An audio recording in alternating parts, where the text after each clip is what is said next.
Yes. Hello, everybody. Welcome to Playback. My name is Brandon. My name is Nate. And this is the show where two music producers take turns picking albums to talk about and discuss. And Nate, this was your pick. You picked Sea Change by Beck. Yes, I did. Yes, you sure did. So what is Sea Change? Por qué did you pick it?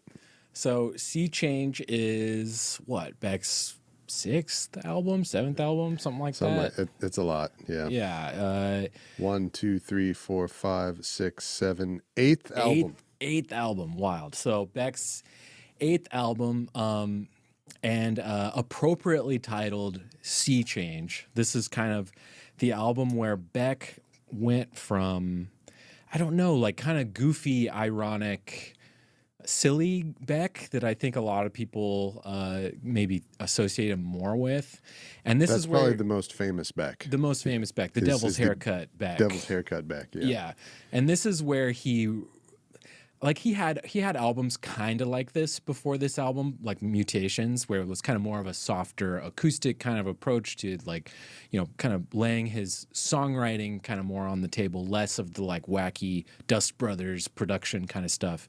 But this album was really like I said, Sea Change is a very appropriate title because it's like a complete left turn from his prior album, Midnight Vultures, which is like, could not be more of like an opposite album to this. It is like hyper, and like maximalist. It's super hyper energy and maximalist, and he's singing in a falsetto, and then all of a sudden he comes out with this album, and it's like this deep, somber, acoustics, like soft, like delicate. It's like a complete sea change. Sea change. It is. It's wild. So I think a lot of people weren't expecting this from him, because I think a lot of people kind of slept on Mutations too, even though that album is like a really interesting kind of companion to this one.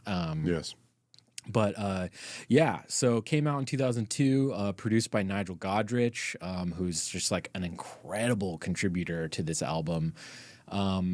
Adds kind of like a really spacey top layer to the whole album, it's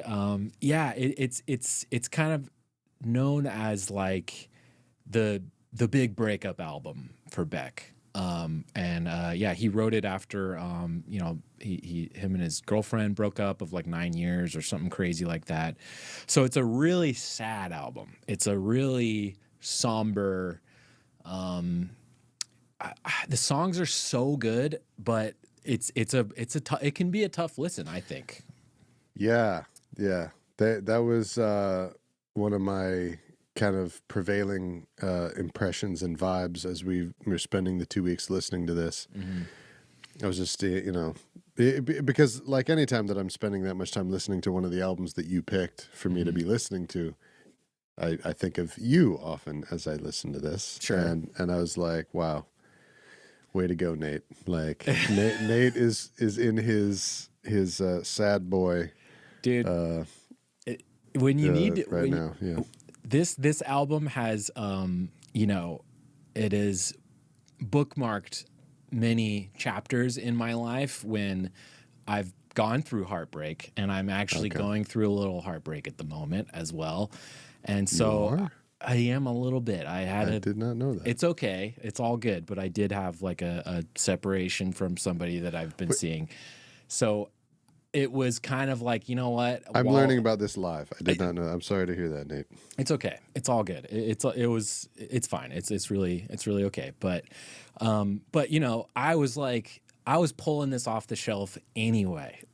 I see. So it's like, well, here we go again. Time for the old sea change. Yeah, exactly. No wonder. For me, this album might be the number one album I've gone to when I need that like cathartic release when I'm feeling kind of sad. It's like the first album I go to, and it kind of does help me.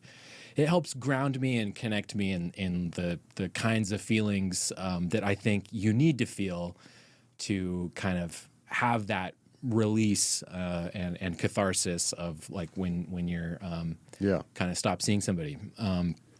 This is sort of a companion piece to when we did our episode on Beach House, right? Absolutely, yeah, which was another one of my sad picks. A similar zone, that more sad boy Nate. Yeah, you know what's funny though is I like don't like sad music really. I love, like, my favorite kind of music. It really is something more like Midnight Vultures. Yeah, like that's kind of my shit. That's the kind of shit I like listening to. And that's happy, no problems. Yeah, funk, P-funk, and reggae. Ostrich head in the sand.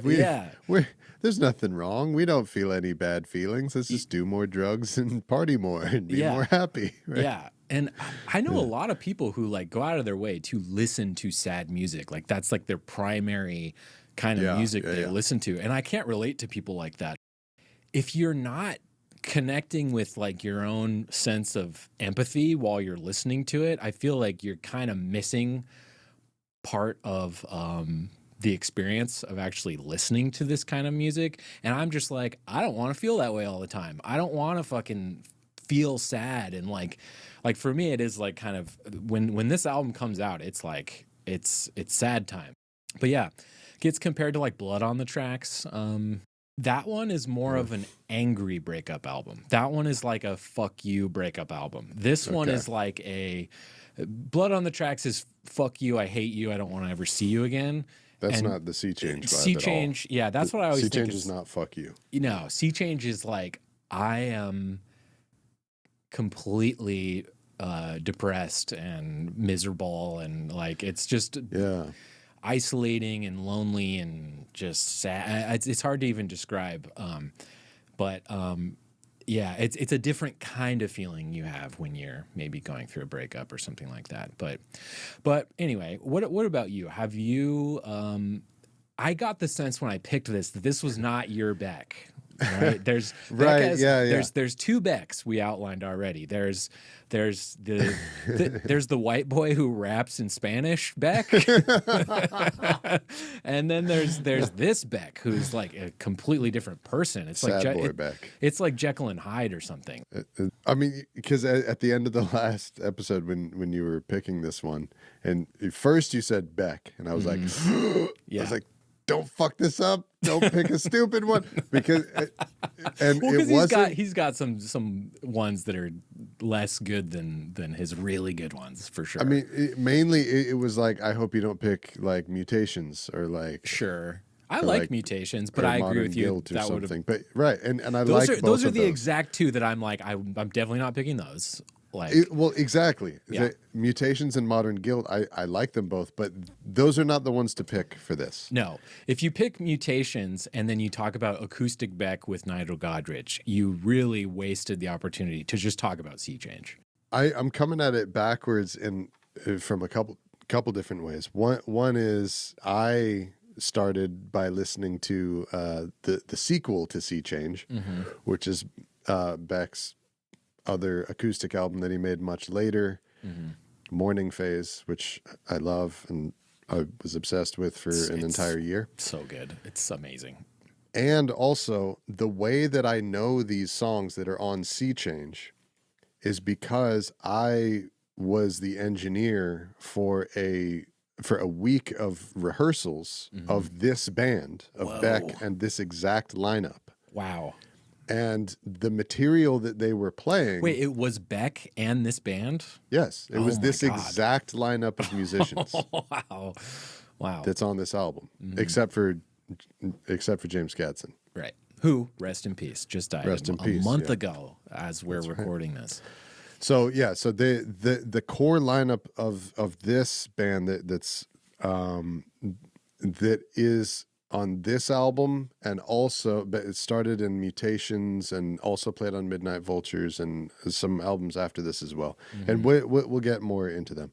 It was like a week of rehearsals, and it had multiple like purposes. One of which was, I guess they were going to play a show or maybe several shows, so they were rehearsing for that. But also, Beck at the time, this was maybe like 10, 12 years ago, Beck was working on publishing a book of like sheet music of his songs. Wow.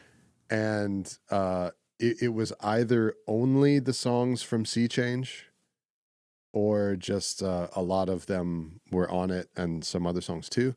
And so they were playing through a lot of them, and Beck was basically like just sort of verifying and asking the guys of like, what notes exactly are you playing and how, so that this book is accurate. Oh, wow. That's You know what I mean? interesting. It was super interesting. So that's what the rehearsals were for? Or they were rehearsing for a show, but they were also doing that. They were just playing through their songs and just like getting this music notation down really correct to what they actually play. Whoa. And how they actually play it, so that the book that he published is accurate. Wow. And so I this is just a rehearsal, so they don't need front of house. It's just mixing monitors. So I was the engineer that was in the room with them for like a week while they did this. And so that is the way that I heard Golden Age, Lost Cause, like all these things. I hadn't heard these songs before that. Oh, just a private performance of them by the actual band and artist. Yes. And so, they start playing Lost Cause and shit, and I'm just sitting there like, I mean, they basically played all of these songs. Sure. And just one after the other, I'm just sitting there like shaking my head like, fuck, these are such good songs. Dude. Holy shit. Dude. Yeah. And the musicianship, which we'll get into once we get into the actual production portion of our discussion. I have more to say on like the way that they play it. So it's just ridiculous. So that's what I mean. My approach to listening to this was like totally backwards. So I've heard them play it in person, and I'm obsessed with Morning Phase. And so you picking this, and so that's why my reaction to when you said Beck, and I'm like, don't fuck it up, and then you said Sea Change, I was like, oh yeah, right, because you actually have a really interesting angle into Sea Change. That's right. I was like, damn. Like it is time. Like you picked the album that I needed to have listened to. Like yes, a lot that I'm so overdue for. Yes, it's a big. If you're a Beck fan, I don't blame you if you've never really dug into Sea Change or any of his kind of more softer material, but it really is where Beck shines as a songwriter. He is. It's like. He's a magician in the studio. Like he can like do backflips in the studio with all these like amazing talented producers that he's worked with. But doing something like this is like a feat in itself. Like it is much more restrained than something like Odelay, obviously. But man, it's no less impressive, at least to me. It's like the power of these songs on this album is overwhelming. Like full body chills during like most of the runtime of the record. It's just like, fuck, dude, these are like the best songs. Man, when it gets to like the 8th song in, and you're listening to Round the Bend, and it's like halfway through, and it's all like Hindu mantra influenced and shit, and you realize like, wait, there are no drums in this song, right? And there aren't any coming, and it's you're just like, where am I? How did I get here? Yeah, like this album, it's incredible. Yeah, it's a good journey. We'll get into all this. We're going to talk about the production. We'll talk about David Campbell, his dad, is involved in this. We'll talk about we'll do favorite best. That's coming up on the show, and we'll probably not do mailbag today because you guys didn't comment enough on which stuff. Yeah, give us mail.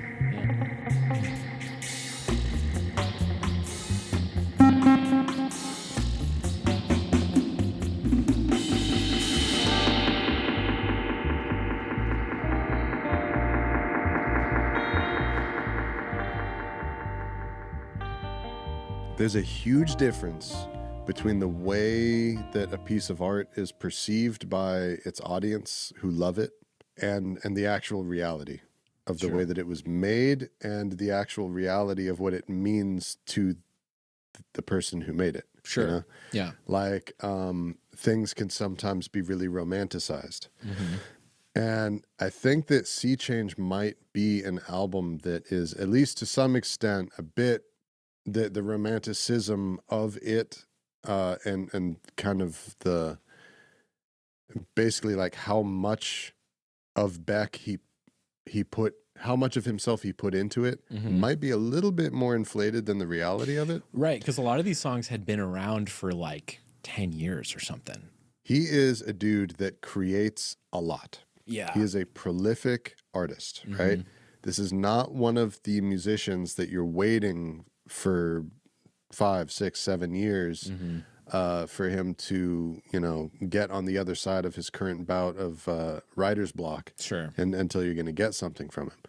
So, I mean, he made the albums, The Information and Guero at the same time. He made them at the same time. It's crazy. I don't even understand how that that's really rare to find an example of that. Yeah. Of a musician making 2 albums. I mean, being the primary artist. Yeah.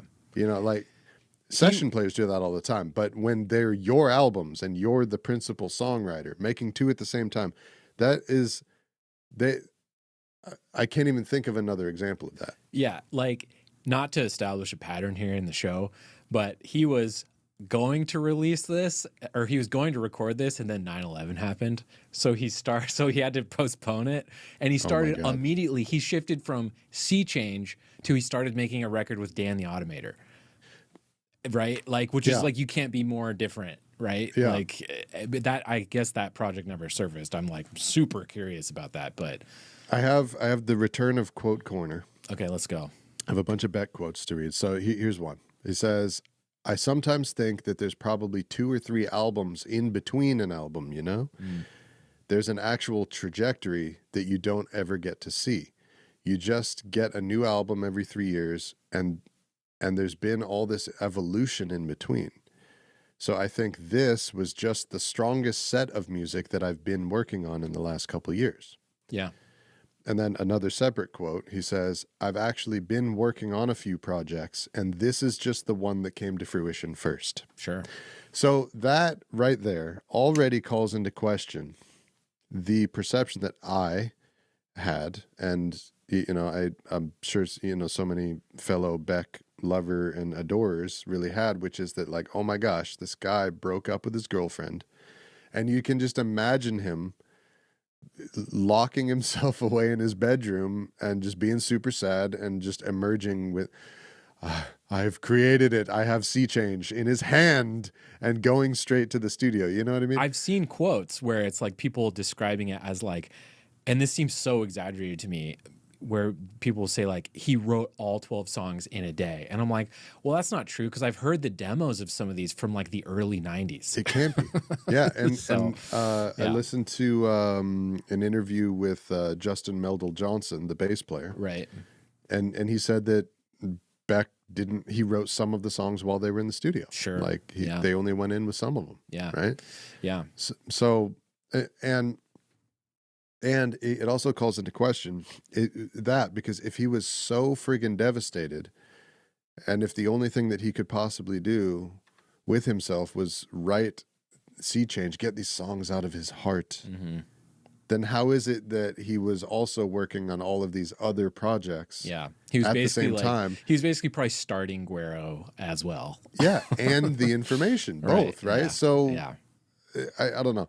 I think what it is it's that, one, he's a very multifaceted guy. Like, yes. Like one of the things. This is not a simple person. No, like one of the things about this is like, for a long time, I kind of always wanted to think of him as almost like a Prince type figure, but even Prince is even. And this, I hate even using this term in regards to Prince because I love Prince, but Prince is on the spectrum of one-dimensionality, is more one-dimensional than someone like Beck.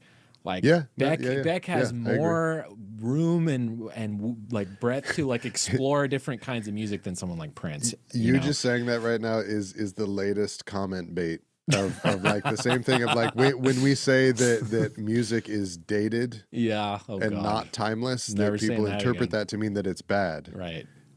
Like timeless does not equal good, and one-dimensional does not equal bad. It just means that your work resembles your other work. Yeah. That's all that means. Right? We're one-dimensional. Yeah, we are one-dimensional. Yeah. We make one kind of music. Yeah, and we're the greatest who ever lived. That's true. No. But no, you're right. Beck is all over the place. He's over here, he's over there, and of course there is, the Prince's music has the variety and the versatility that it does have, but the spectrum is a little tighter. Yeah, the circle that you have to draw around it to encompass it all, Beck's circle is way freaking bigger. That you have to, you got to get a bigger marker out to encapsulate everything that he did. Agreed. He does kind of really have two modes though, and within those modes, he can kind of cover a lot of ground, but they don't really overlap. Like there's the mutation, sea change, morning phase Beck, and he's back in this phase. He's doing a tour right now called the Ride Lonesome Tour. Dude, it's great. Have you heard his new single? Yeah, Ride Lonesome. Great tune. It's all these guys. Sea change, morning phase song. Yeah. Yep. So he's back in this universe again, which is another reason why I wanted to do this album. And the thing is like that this version of Beck is the version that I think still has a little more gas in the tank. Like I feel like the 2 turntables and a microphone, E-Pro, Dust Brothers Beck, the Midnight Vultures Beck, that Beck for me has run out of steam. Like his last 2 records, Colors and Hyperspace, I hate saying this, I do not like them, and I'm worried that like that fun hyper ADHD Beck that we all grew up loving is like there's no more gas in the tank with that, and he's kind of going back to kind of a more tried and true formula, which I hate to even say because one of the best things about Beck is that you never feel like he's resting on his laurels or resting on some kind of like safe, comfort zone. So I'm like, on one hand, I'm so stoked that he's going back to this kind of sea change well and sound. But at the same time, I'm like, I kind of almost am panicked as a Beck fan because I'm like, dude, you gotta make another good, like, Modern Guilt or Information or Guero, like those kinds of fun records, because the last 2 just like did not really do it for me at all. I don't know. I'm sure he will. I think so. I haven't listened to Hyperspace, but it's not very good. I liked Colors. I think Colors is okay. I'm colored by it came out during my time at Capitol, and I couldn't see it as it was to me. That record was just like he wants to make a big pop album now. Like Beck wants to get paid, right? He wants that Katy Perry money. He wants that fucking, he wants the pop star money. It's really similar to like what happened to David Bowie in the 80s. Like David Bowie did like this string of like art rock masterpieces that were really dense and hard to understand, right? And then in the 80s he was like, what the fuck? Who's this Madonna chick? I should be fucking Madonna. Like that's my pedestal. I'm David Bowie. Like I want a huge pop thing. And so I can't see Colors. I should be wearing the pointy bra. yeah, he would. He would. Exactly. And so I've always seen Colors as kind of a product of the Capitol machine that he got himself in, which was just like, I want to get the biggest producer ever, Greg Kurstin, who makes Adele and who makes fucking all this Cracker Island. That's true. And he wants it's a record to me that sounds like where's my number one? Like where's my fucking paycheck, right? Then I can't get into it for that reason. And then Hyperspace, I was about to fall asleep. I just could not get into that one at all. Okay. To me, the thing that he's so fantastic about is his choice of producers. So on paper, it's like shit, dude.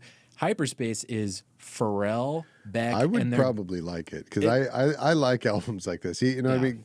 Colors is, and you know, it's totally subjective, but it's the same part of me that likes Cracker Island. Yeah. In the Gorillaz pantheon, it's the part of me that liked Currents as opposed to Lonerism. Sure. From Tame Impala, you know what I mean? Like Colors sort of felt like it's like an excellent production. It's like an excellent like modern house. It's you know what I mean? It's like one a of the brand things new that car. I like about it is and of Greg Kurstin's production is just how fucking satisfying it is sonically. Sure. It's like butter and getting punched in the face at the same time. It's like it is. I agree with you. Yeah, I would incredible. I have nothing bad and having having an inkling of how difficult it is to achieve that. Yeah. You know, both of the velvet and the steel at the same time. Sure. It's like I hear it and I'm just like, dude, I just have to start applauding. Like the problem Jesus Christ. The problem I have with it is it's like you sacrifice the personality in order to elevate like the poppiness, right? So you lose out on like the character of Beck or the character of, less so with Gorillaz. But yeah, that's what bugs me about that kind of stuff is it feels like the artist is taking a step back, and the commerce starts to step forward, right? And I'm kind of just like, I can't unhear that with some of Greg Kurstin's stuff, you know. So this is good. This sort of takes me back full circle into the point that I was making earlier, which is that I feel that there's this disconnect between the audience's relation to the artist and the artists, the way that they actually are themselves. And Beck is like that difference existing in Sea Change is not a new thing. Yeah. Like it goes even to his very beginnings. Like the song "Loser" is the song that began Beck, right? That was his introduction to the world. That's Beck's. What's the Radiohead song? "Loser" is Beck's "Creep." Right. Yeah. And so "Loser" it was at the time, and I remember it being a little kid when that came out.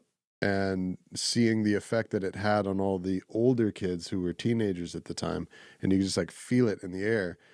It was just like those lyrics. I'm a loser, baby. So why don't you kill me? Yeah, very grunge.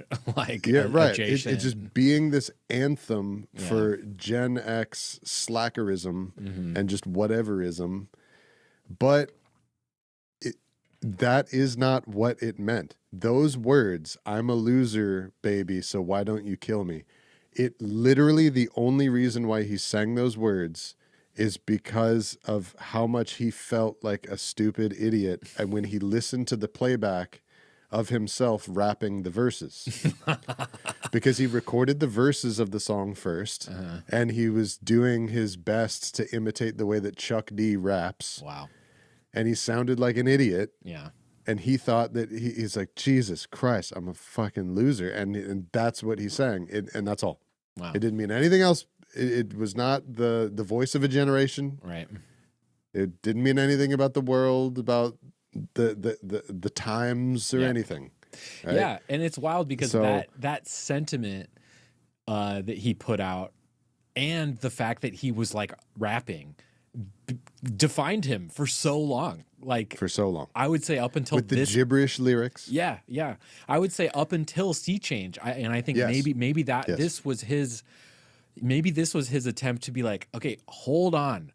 Like I am not just Odelay. I am not just Mellow Gold. Like there's way more to like what I have to say and what I want to do in music. And I'm not just going to be a rapper. I'm not fucking, Mike D from the Beastie Boys, you know? Yeah.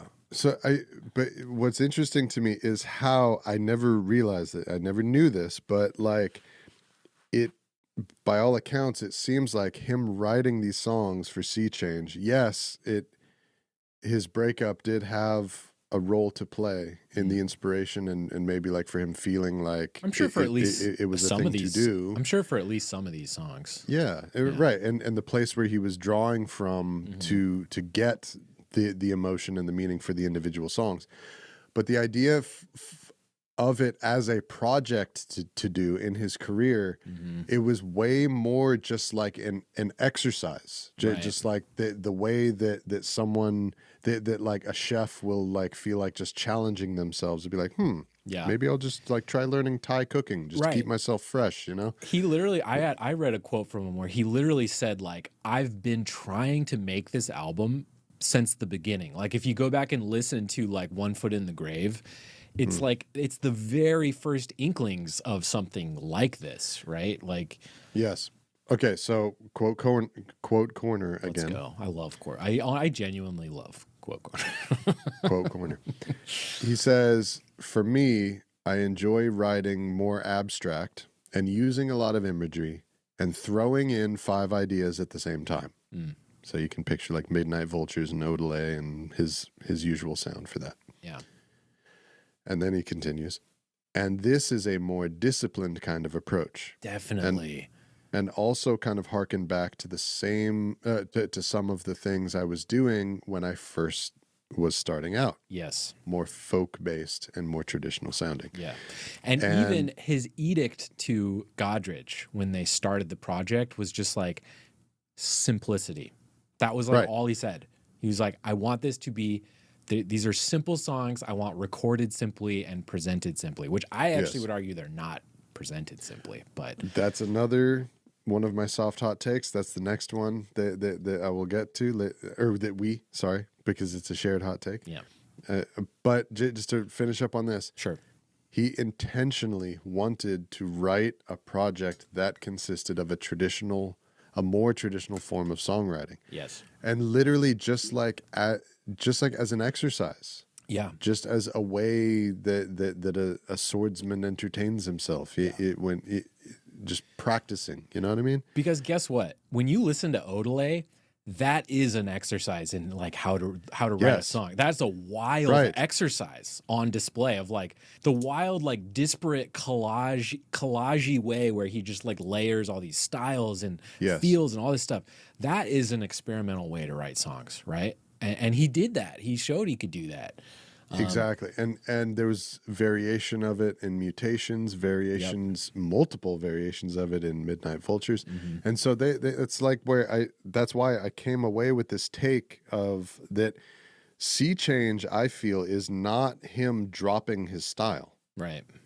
The fact that he did Sea Change just shows that his style is so large that it encapsulates, it includes doing something like Sea Change. Right. You know, like to do a traditional acoustic album where the songs are country-ish, that is within the bounds of the wide thing that Beck does. Right. It's actually not a departure. It's a testament to his talent and ability that he's so clearly identified with this crazy maximalist thing and rapping and fucking this collage cut up style of production with the Dust Brothers and all this stuff. And then he's able to strip away all that kind of artifice, really, when it comes down to like, you know, what a songwriter does and how you typically write songs. Strip away all the kind of noise, and he's able to actually get these songs across where it's like the songs themselves are the showpiece and like the showstopper and the songwriting is the songwriting. Yes. And I would even argue he even kind of like deploys like a new aspect of his voice on this. Like if you listen to his older music, the timbre of his voice is much higher. And on this one, he's so like sultry and like deep and like it's so mature. It's like it's really like, okay, dude, like Dad just got home. Like we're serious. We're serious. Daddy's now. home. Like, yeah, like dude. Yeah. No. Talking about his voice, I'm glad that you brought it up because Beck's voice is a big part of why I'm into him. I sort of latched onto him during those sessions with him, and because I'm now remembering those sessions were happening right when Morning Phase came out. Right. And so I immediately started listening to Morning Phase right after doing those sessions with him, and that's when I got obsessed. But one of the reasons why was because like I had finally found someone who has a voice that is down in my register. It's true. Me and Beck have almost the exact same vocal range when we sing, but I have a challenge when I sing that many, many, many, many of us who have a voice in my range face, which is how hard it is to keep our voice from sounding dark and very like too round to be the lead part in a song. Sure. And Beck has this incredible thing going on. I don't know to what extent it is like intentional technique or to what extent it's just luck. I don't know. But he has a bright, low voice. Yeah, you're right. His voice, the timbre of it, it sounds like he is singing an octave higher than he actually is. It's true. It's true. Yeah, even his harmonies, you hear, they're like these low like beds. It's like it's not like a Brian Wilson shimmery. Like he'll try to go up there and he can do it. Like listen to Deborah, and you'll really get the sense of like Beck's range as a singer. He has deceptively strong vocal abilities. And like the song Deborah that you brought up is literally the one that I put in my notes. Like the ad libs at the end. Like, and that song, do you know the origins of them playing Deborah? He had to go to JCPenney one day and he met you and he met her there. What? You have a different story? So that, it was when he was at Zanku Chicken. Sorry. Right. I got my story mixed up. Deborah was a song that they used to just play toward the end of the show on tour. Okay. And it was like a humorous thing. It was meant to be a joke. But over time, as they played it, not only did it become a audience favorite, but they started to get into it so much because it was so dope. Yeah. That it stopped being a joke. Right. And it actually was just them just hitting that vibe that strong.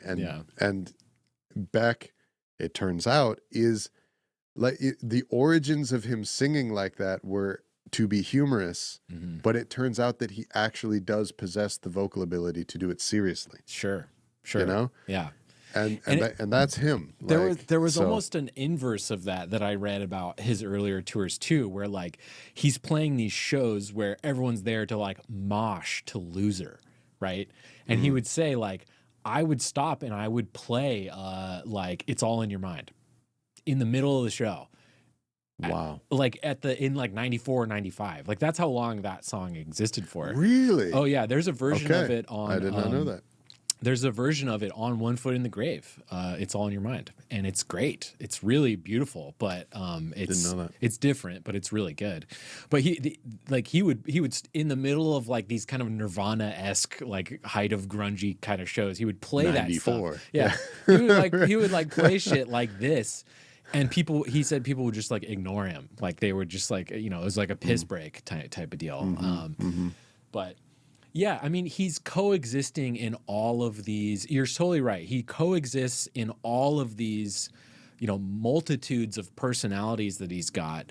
It's just he just chooses when to present which one, right? Yeah, and he's most known for that very electronic and highly produced sound, but his origins are just being just a dude on the street with a guitar, with an acoustic guitar. And he would do stuff like what you're talking about, just intentionally mess with the audience. And his entire show would be like a spontaneously decided thing. Like and I think he maybe, as far as I know, he still does do this. He will intentionally go on stage without knowing which songs he's going to play. Whoa. And he will sometimes intentionally choose to start playing a song in the middle of a show that he cannot even fully remember how it goes. Oh my God. I know he definitely changes arrangements like for every tour. Like he's like Bob Dylan in that way. Like Dylan and that too, right? Yeah, like he'll just change all even the like arrangements. right after Sea Change came out, like the early shows that they did in support of the album that they want people to buy, Yeah. they had already changed the arrangements of the songs. It was with the Flaming Lips. The Flaming Lips were the backing band for the Sea Change tour, which is crazy. It's like the full Flaming Lips. Yeah. like and it so was, to me, all these concepts, that is so alien to me and to my mind. I mean, you know me. You've played with me for recorded and live, long time. I am so must be prepared. Yeah. Need to be, if it's not prepared, we're not playing it type of a thing. Sure. And I don't think I'm in the minority with that. No. I know I tend to be way more needing preparation more than a lot of other people, but amongst musicians, that's pretty normal. It's pretty normal to be like, dude, we didn't rehearse it. We're not going to play it. Yeah. But right? it's different with someone like Beck because it's like, I think what you're getting at is it speaks to his ability and talent as a songwriter and a performer, that he's able to just like pull shit out of his ass like that. Yeah. Well, the way that he explained, I don't have the direct quote, but he was explaining it that like the reason why he does that is to stay in the vulnerable, searching for it state of mind. And like the discovery, I would think. Like the discovery of something interesting happening. Well, it's more about the not settledness. You know what I mean? It's more about that, like, oh my God, I have to figure it out right now. I gotta go look for the song and find it to be able to play it. Right. And I guess he just really likes the way that things sound when they come from that place, as opposed to when they only come from a place of rehearsal. Yeah. Right. Which again, I mean, he started out just a dude with an acoustic guitar on the street. Right? To me, like his trajectory as an artist like makes a lot of sense when you understand who his parents are. Like his mom was a Warhol girl. She was like one of Andy Warhol's like earlier like associates, and she like worked at the factory like with Andy Warhol. And then his dad, David Campbell, is like I promise you've watched 20 movies that his dad has scored. Like he's so famous that there are people who know David Campbell and don't even realize that he's Beck's dad. Yeah. And there's people who know Beck that don't even realize that he's David Campbell's son. Dude, I remember there was a session at Capitol where David Campbell was scoring, I think it was like one of the Guardians of the Galaxy movies. Like David Campbell was there. And I was sitting there and I'm just like, holy shit, that's Beck's dad, isn't it? And I remember telling people in the room, in the studio, in the control in Studio B, I was like, do you guys know this is Beck's dad? And they're like, no, it's not. I'm like, yes, it is. Exactly. People in the industry don't even realize that David Campbell, who is famous in his own right, is Beck's dad. And amazing in his own right. I mean, if you've, I'm going to assume if you're listening to this, you've heard Sea Change, and like, God, I mean, the strings. Oh my God. Basically all the strings on any of Beck's music. Is David Campbell. I don't know if you've ever heard the phrase or the saying, never ask a woman her age or a man his salary or an indie musician why their parents' names are blue on Wikipedia. Yeah, you know what? Beck never gets Nepo baby accusations. Bro. He's never gotten it. We're doing it right here. Me and Brandon right here. Beck is a Nepo baby. Well, that's the thing is like it. Okay, when you really do some Googling, it is hard to find people at the top level who are not Nepo babies. It's true. It's true. Really, and this is not a modern phenomenon. Yeah. It's getting a lot of attention these days. Yeah. But that shit is not new, man. My hot take about Nepo babies, and I'll be really quick with this, is Is it a nepo baby when a carpenter teaches his son how to grow up to See, be a fucking carpenter? I have the right? exact same take. Do you honestly not want to hear the music of a child who was reared in a household full of amazing musicians? I do. I don't give a fuck, dude. I just want them to make good music. I don't give a shit if they had a leg up. Like, who cares, dude? Exactly. I mean, like so much of the work that I do, not all of it, but a lot of the work that I do in audio engineering is like live sound and shit, you know? And we're like loading and unloading trucks and like, lifting heavy shit and doing like carpenter type things, and like literally the other day, I can't remember what it was that I was doing, but it had to do something with like wood and whatnot. It's like a very like manual labor, hands-on type of a thing. And I was just thinking of like, dude, the only reason why I'm here is because like my dad did something similar for a living, nothing to do with music at all, but he was like a handyman, I'm like, and I remember my dad showing me shit like this and doing stuff when I was a little kid with him like this, So does that make me a nepo baby? Yeah. Is that like an unfair advantage? Everybody else who works in my industry, like I should get kicked out and give the job to them instead because I have the unfair advantage because my dad was a carpenter. Right. You know what I mean? Like the thing people cry foul about it is the fact that they're rich. That's really all it is. They have money, so fuck you, right? Well, if it makes you feel any better, if Jack Quaid was not an actor, he would still be rich. So yeah. So it's you might as well just let him act since it turns out that he's way fucking better at acting than everybody else is. Yeah, totally. Because he grew up around actors. Yeah. Would life be better if he just, lived in Meg Ryan's fucking bungalow in her backyard and you just never got to watch The Boys? You never get to watch whatever. I think The Boys has turned into an extremely stupid show, but I love Jack Quaid. I dropped watching it, but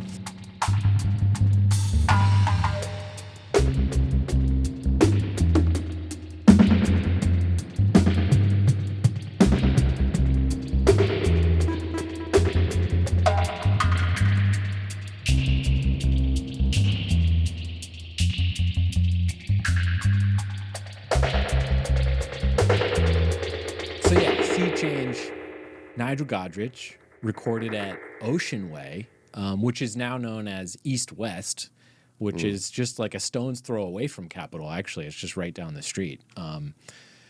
Really, is East West the same as United Recording? Yes. Okay. Yeah. So they're all the same. They have. It's like it's been named like many things. Names. Yeah. It's changed names like a million times. So it was Ocean Way, and then it was United, and then it became East West. I believe that's from the 80s through 2000 something. It was called Ocean Way. I think till 99 it was Ocean Way, and then I think it was.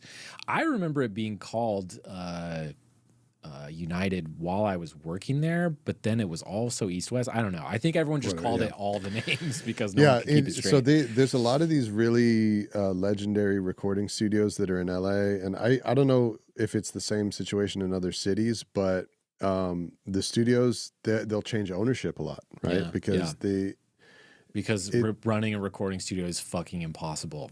Exactly, right. It's not like a soccer team or something where it keeps changing ownership because all these people want to get in on what's lucrative and the hot thing, and it's the other way. It's people keep going bankrupt and needing to offload these fucking massive all the gear.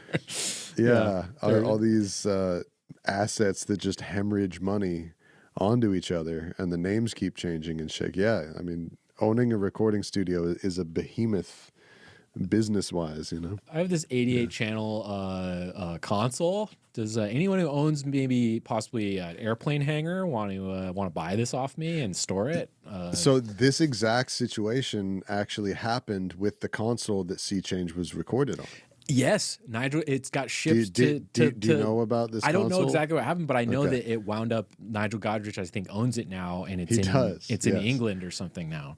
Yes, it's kind of a funny story. So, this console It's custom made. It's called the Dalcon. Right. Console. Okay. Yeah, I read a little bit about this. It had been in Ocean Way since the 60s, I think. Mm-hmm. It sounds like most of the modules and the components that were in it were API stuff, Mm-hmm. but it was like custom made, and then even customized after it was custom made, and then put into Studio B in Ocean Way, which is where Sea Change was recorded. Right. And this console has like a real sought after sound that a lot of different artists and producers who worked on it, they wanted to come back. Like Nigel Godrich, for example, he brought Radiohead back to record "Hail to the Thief" on because he loved this room and this console specifically from when we recorded Sea Change. There was such a good sound. Let's go get that sound, right?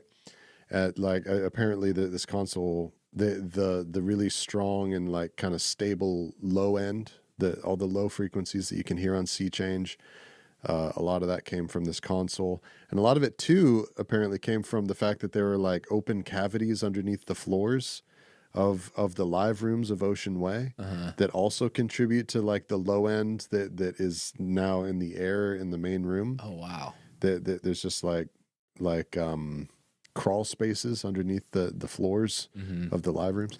I only got to go in there once, and I had friends that worked there, and I never took advantage of going and really checking it out. But the studio ownership changed hands years later, and for these types of financial reasons, this console was for sale. You know what I mean? Like, this is like Hollywood history. Imagine the circumstances that need to be required for this to be happening. Like, one of the most venerated studios and one of the most venerated consoles that has only ever existed in this studio and been an integral part of it since the 60s. You know, like next door is where Sinatra recorded like freaking I did it my way. You know what I mean? Like, no, they're selling it. Yeah. It's just up for sale. Yeah. When I worked at Capitol, Ocean Way, East West, whatever you want to call it, it was Capitol's like #1 competition in town. Like, that was if you couldn't get a room at Capitol, you just go to fucking East West, go to Ocean Way. You know, it's right there, and it's kind of just as good. You know, for various reasons. But yeah, it looks like, I've never been there, but it looks like it. Yeah. So console comes up for sale, and there's a 3-way competition for buying it between Beck, Nigel Godrich, and this guy John Bryan. Oh God! Okay, yes, John Yet Bryan. Another PTA connection. PTA. He was Paul Thomas Anderson's composer before Johnny Greenwood. Dude, it's so funny you bring up John Bryan, because one of my things for this was literally, this is Beck's Punch Drunk Love. Sea Change is Beck's Punch Drunk Love. Like, that's how I identify this album. Anyway, continue. How serendipitous is this? The 3 people who wanted to buy it were Beck, Nigel Godrich, and the guy who composed the music for Punch Drunk Love. Yep. That's crazy. That is crazy. But the owner of Ocean Way is a guy named Alan Sides. Yes. It's another legendary dude. He said that he had promised it to Nigel Godrich first, and Nigel Godrich was such a nice guy, so he gave it to him. Wow. Maybe that's why Beck and Nigel Godrich don't. Maybe that's why Beck and Nigel Godrich don't work together anymore. He did say that both Beck and John Bryan were like really angry at him. Whoa. For just like going, nope, I'm just going to sell it to Nigel. Because it's notable that Beck and Nigel Godrich don't work together anymore. Because I think Beck's fucking up by not calling Nigel Godrich anymore. Is it the Dalcon grudge? The Dalcon grudge. You heard it here first. We're coining the term today, folks. Yes. The famous Beck Nigel Dalcon feud. The Dalcon feud. By the way, you had mentioned earlier in the conversation that the notion that Beck said to Nigel Godrich, all right, I want it to be really simple. Yes. It needs to sound really simple. And then you said, but you don't think it is. And I'm curious. I want to talk about this because I have thoughts on this. This is one of my favorite things about Sea Change, okay? Okay. And I have kind of a thing on this. So Sea Change is layered, okay? And it's layered in a way where it's basically almost 3 ways you could make a record. And you could combine any 3 of those things that are going on in this record, and you could just say, I just want to make this record, or this record. And there's a lot of records that exist that do that. And Beck came at this saying, Nigel Godrich, I want something really simple. The songs are simple. I want it recorded simply. And so what they did was the initial the initial recording of the record was all the basics. And when we say basics, that means bass, drums, probably guitar, and like maybe Beck singing or something like that. Just the real basic stuff. Like if you listen, a keyboard pass.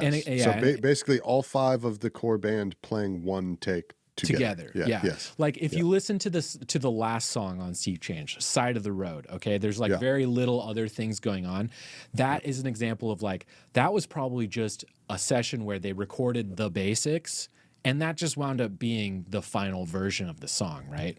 So they established this baseline where it's the basic tracks are going to be recorded super intimately in very few takes, usually only 1 or 2 takes is what I read. They did on these 1 or 2 takes, and it's a core group of guys, guitar, bass, drums, keys. Should we say their names now, by the way? Oh, yeah, absolutely. Now that we're in the thing.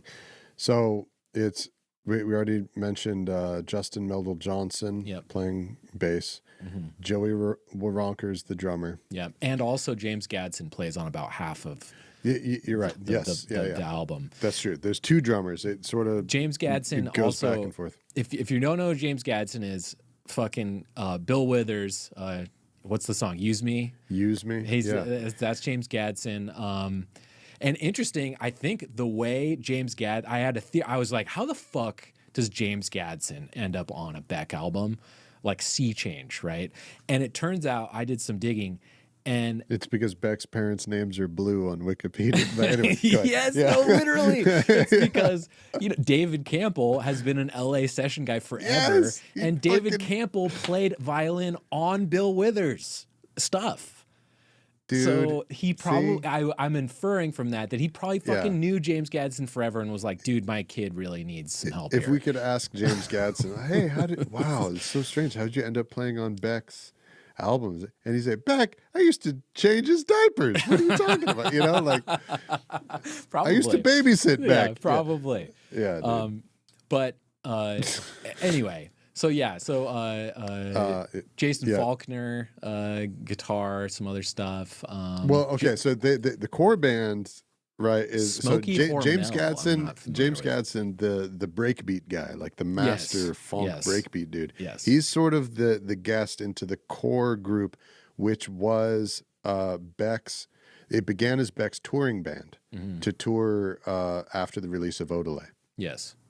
And it's sort of a rare thing where an artist will take his touring band and make that now be his studio band. Yeah. And that's what Beck did with these guys. And that core lineup is Joey Waronker playing drums, Justin Meldal-Johnsen playing bass, Smokey Hormel is the other guitar player, and then Roger Manning Jr., the keyboard player. But I'll say more about them, but continue what you were saying. So sorry to interrupt you. So you take that core band that Brandon's talking about, and that's your base layer. Okay, that's the foundation of the Sea Change house. Okay, now a lot of musicians, let's say you're like Neil Young, because the base layer of this album, that's exactly what it sounds like to me. It sounds like a Harvest or something like that. It sounds like Beck doing his best kind of folk Americana. Damn, we need to do Harvest on this show. Fuck. Don't even get me started, dude. Neil is I pray to Neil every morning when I get out of bed. Holy crap. Okay. So so you that a lot of times artists, they'll stop right there. Maybe they'll do some overdubs, which that I would kind of throw that in. Like you hear like Beck playing like banjo on some stuff, and there's some extra acoustic guitar stuff. That's all just like really standard rock record. Normal. That's normal shit. standard rock record like level of like overdubs, maybe some background harmonies or whatever. And then it's like if you're Neil Young or Bob Dylan, it's like, okay, here we go. I got another one. Like push it out, you know. We're done. Next record. Yeah. Beck goes the extra level where he then has the strings. He has his dad come in, right? And the strings are really interesting on this. Where everyone else would stop, Beck goes, okay, Dad. now let me bring in my dad. Yeah, my Grammy-winning dad. My father. Yeah, Oscar-winning dad. The strings on this are really interesting too. It's like a total. There's like a choice. I don't know enough about orchestration to articulate it, but there is like a choice being made here. It's all like violins, violas, cellos, right? There's no other. There's nothing else to the orchestration. Like there's no brass. There's no brass. There's no horns. There's nothing. I wish we had Patrick. Patrick would know. Yeah. We have a lot of friends that would know who are probably not shut the us. fuck up. It's this. It's definitely this. Like, you fucking idiot. So Beck goes the extra layer of then adding strings, which like, okay, even a Neil Young may do that. But then you have the real top layer of this record that makes it special is Nigel Godrich. Okay. What Nigel Godrich does is he adds all those like X Factor, Radioheady, kind of like trinkly dinkly, kind of shimmery delay, like feedback looping and like synths and things that like your ear can't even pick up on it not being a natural artifact of the band. But it is like this total synthetic layer on top of this really, really natural, classically recorded, like kind of acoustic, like folk rock record, right? It's a really John Bryan type of move, actually. It really reminds me of like what John Bryan does in his music. It's like kind of a similar thing.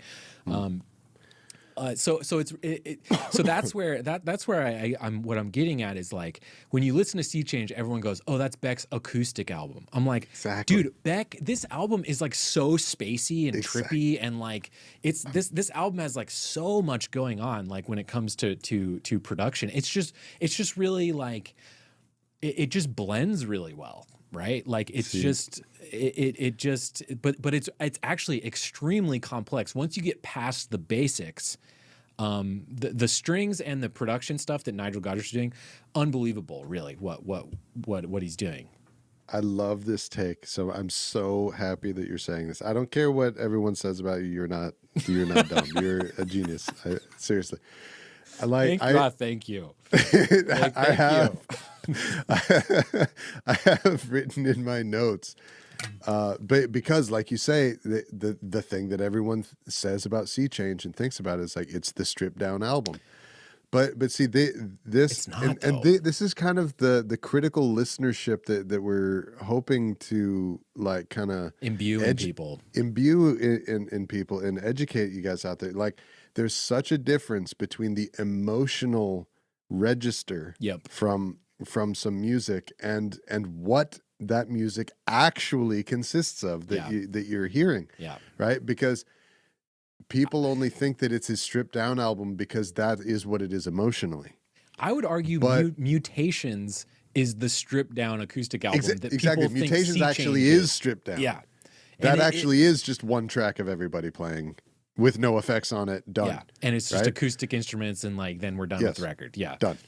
This is so much beyond except for that. the two songs that have his dad doing the full fucking string orchestration on it. That's true. But what I wrote in my notes is it's actually not stripped down at all. It's not. Semicolon. I put a semicolon in my notes. Mm-hmm. I'm just realizing. Full Beck layers.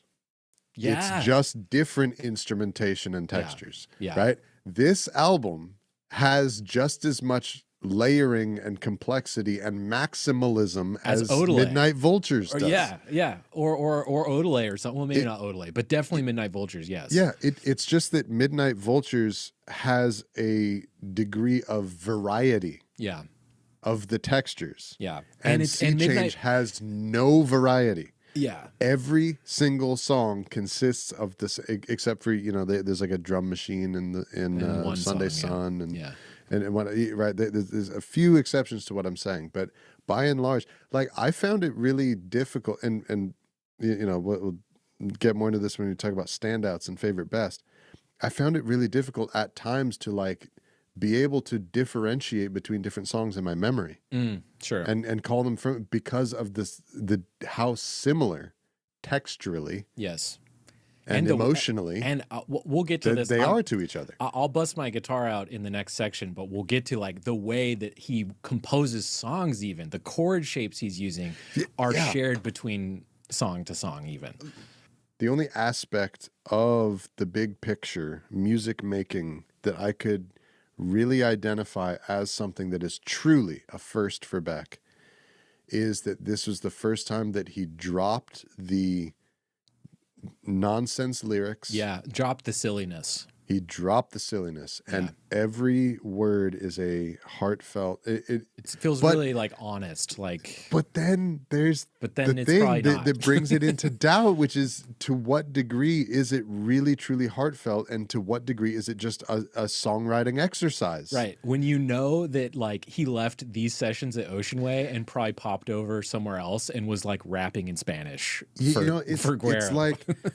It's like the only other example to that of the simultaneous production thing that I can even think of is not even within music. It's in movies. The story, which is true, that Steven Spielberg was in production of both Jurassic Park and Schindler's List at the same time. Yeah. So, and he would literally drive from one place to another and go work on Jurassic Park and go work on Schindler's List on the same day. I either have these backwards because I forget which came out first, but it was like he's editing Jurassic Park and filming Schindler's List on the same day. Yeah, right.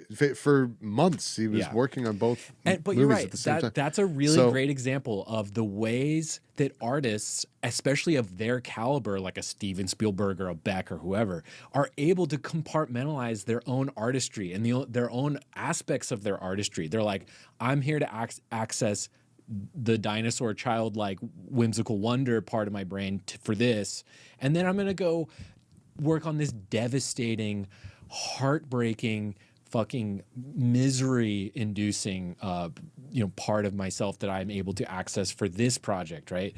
And that's like Sea Change and Midnight Vultures. I mean, he had to have written them at the same time, and it doesn't speak to it doesn't reduce either work, and it doesn't mean that the art is dishonest, right? Because both Spielberg and Beck are artists of such a high caliber that it's all that is it's amazing. Yes, that they do have that much access. They are that much in touch with expressing themselves, that they are capable of doing and honestly, authentically finding both of those places in the same day. So, okay, I think I oversold in the setup to this episode that this was a one-to-one style riff. Oh yeah, okay. Let's talk about it. Let's talk about that. I oversold that the whole record's like that, obviously, but I did not oversell that there's definitely one and probably two songs on here that are one-to-one production ripoffs. Now, I won't say ripoffs, maybe homages to History de Melody Nelson by Serge Gainsbourg.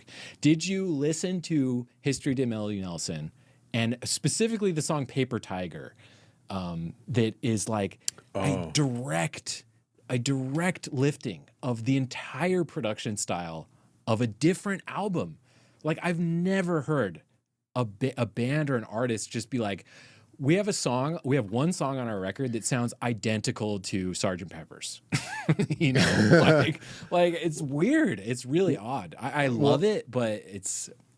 Okay, right, yeah, because I did listen to this Serge Gainsbourg album, but because you told me, like, dude, you got to check it out. Sea Change is just like a mirror image. It's just a redoing of this album. Yeah. And so I put it on, and I'm listening, waiting, getting more, next song. I'm just like, what the fuck are you talking about? No, Like, this has I know. nothing to do with it at all. I totally disagree with you. They literally, Really? oh yeah, they literally talk about how like the way in Paper Tiger they play like the flat picked bass and how dry everything is and how like close mic to the vocal art. They literally were in the studio. They were like, we're going to mimic the Serge Gainsbourg album. Okay, mimicking the style of this album for one of the songs on your album. It's actually two. There's a second one too. I'm forgetting which one the other one is. I think I don't remember. It might be Round the Bend or Artie. I can't remember. But it's definitely Paper Tiger is like this weird. I guess. Yeah, and the close mic, just like a paper tiger. But even the fact, it's like the guitar tone. Even the fact bass, that he's singing, everything is the same. Already makes it unlike the Serge Gainsbourg song. It's fucking spoken word. Serge Gainsbourg sounds like a fucking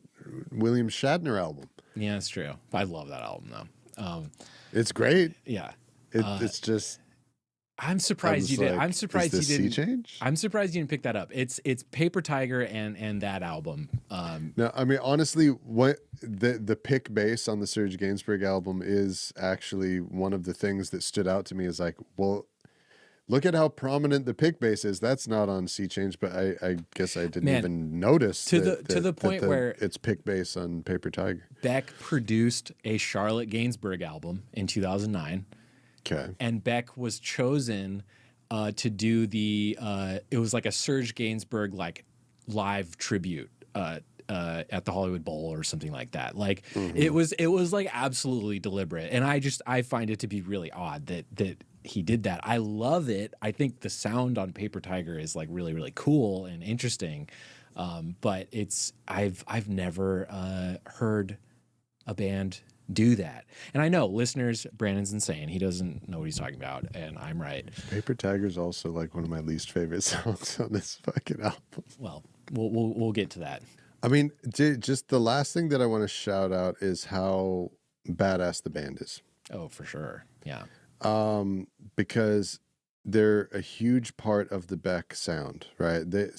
Those musicians that we named before, those were the guys who were in that session that I mixed, and they were the backing band on many Beck albums: Mutations, Midnight Vultures, Sea Change, like tons of stuff, and probably like Morning Phase too, obviously.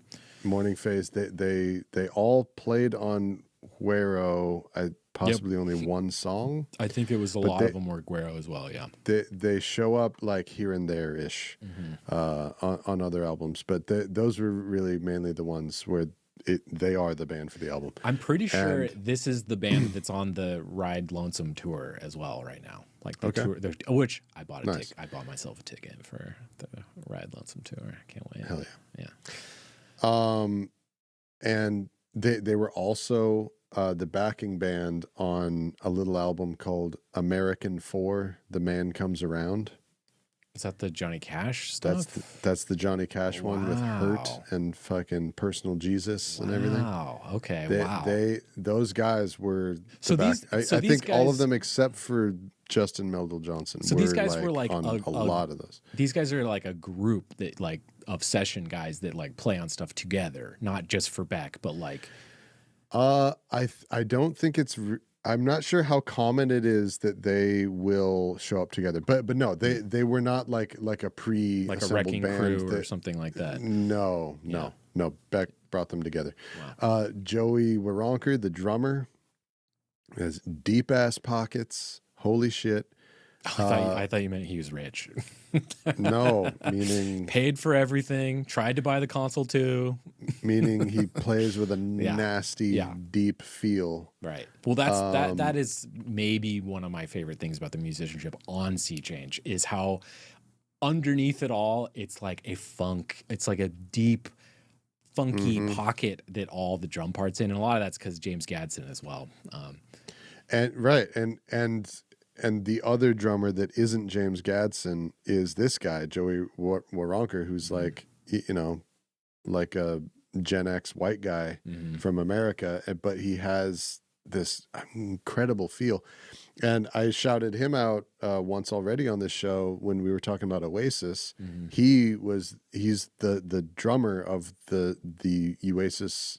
Oh, the current Oasis tour reunion tour that I cool. saw at the Rose Bowl.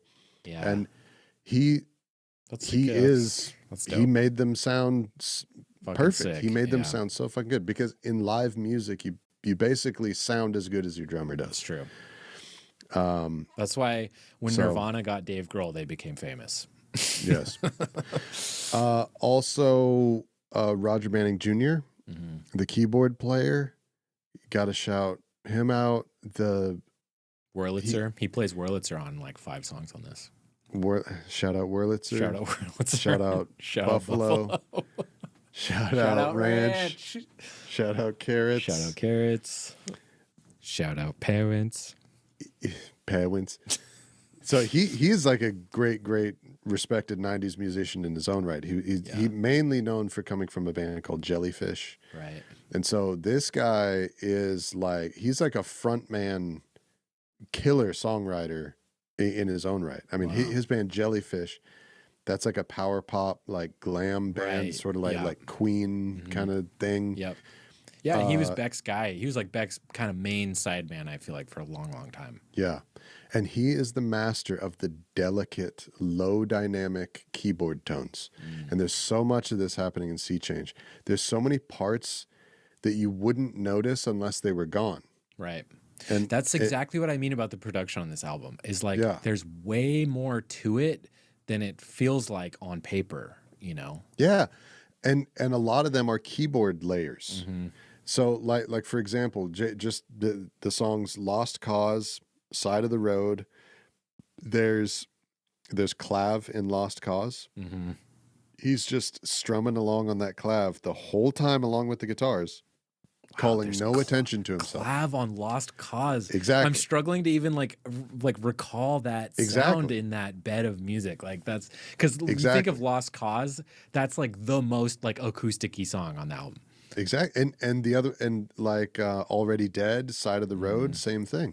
They're side of the road like has Wurlitzer just going in there. Yeah, man. And like on the clav too, he's so tasteful with what he does with his keyboard instruments, because like this one, that the clav, by the way, what we're talking about, clav, it's an instrument called a clavinet. It's made by a company called Hohner. And this is an instrument that is normally used with like some distortion or like a wah pedal. Think of like Stevie Wonder albums. Like Superstitious. Exactly. It's the funk instrument. Whenever there's like a black exploitation movie and somebody and there's a chase and that's the clav. It's time for wah pedal clav. Right. So but here on this album, the clavinet is used completely clean, no processing, and being played at really low like velocity dynamics. Low velocity. He's not pressing the keys very hard, which is really interesting because this is one of the rare uses of this instrument where it actually sounds the way that it was intended to sound, unaltered, not being slammed. It sounds more like a harpsichord or something. Oh, it sort of has like a Baroque music. It's like a tonality plucked. to it. It's like isn't that how it works, or am I totally off? Isn't it like a plucked thing? I believe that it smacks strings. Okay. I think it's like a or is it plucking? I don't know. I don't know. I've Maybe always thought plucking. it might be a plucky thing. So let's look. I don't know how it works on the inside, but it's similar to our whole long thing about Wurlitzers and electric pianos that we were talking about last time, where it's a mechanical keyboard instrument. It's not a synthesizer. Yeah. But Roger Manning Jr. in this one. Okay, it sounds plucky, but it's a hammer thing. It's a hammer hitting a string. Apparently. Right? That also, though, I just caught myself. That's the AI overview saying that. Oh, see? I have no idea. Who AI fucking says. knows? All right. But there's a thing as such a thing as a plucked clavinet. It appears. I don't know. It's not important. Let's just keep going. But anyway, Point is this guy is freaking genius, and he's all over it. Yeah. And he's just as much in there as the guitars are, but it's just tasteful, man. Yeah, it's tasteful. I think is the best way you could describe Sea Change, especially when you're talking about Beck. It's restrained and tasteful, but it's not. We kind of it is maximalist, but in a different way that is more like subversive from a production standpoint. Like you don't.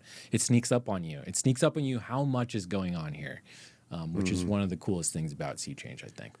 Smoky Hormel is also a big part of the Beck sound. So basically, why are you talking about hot dogs right now?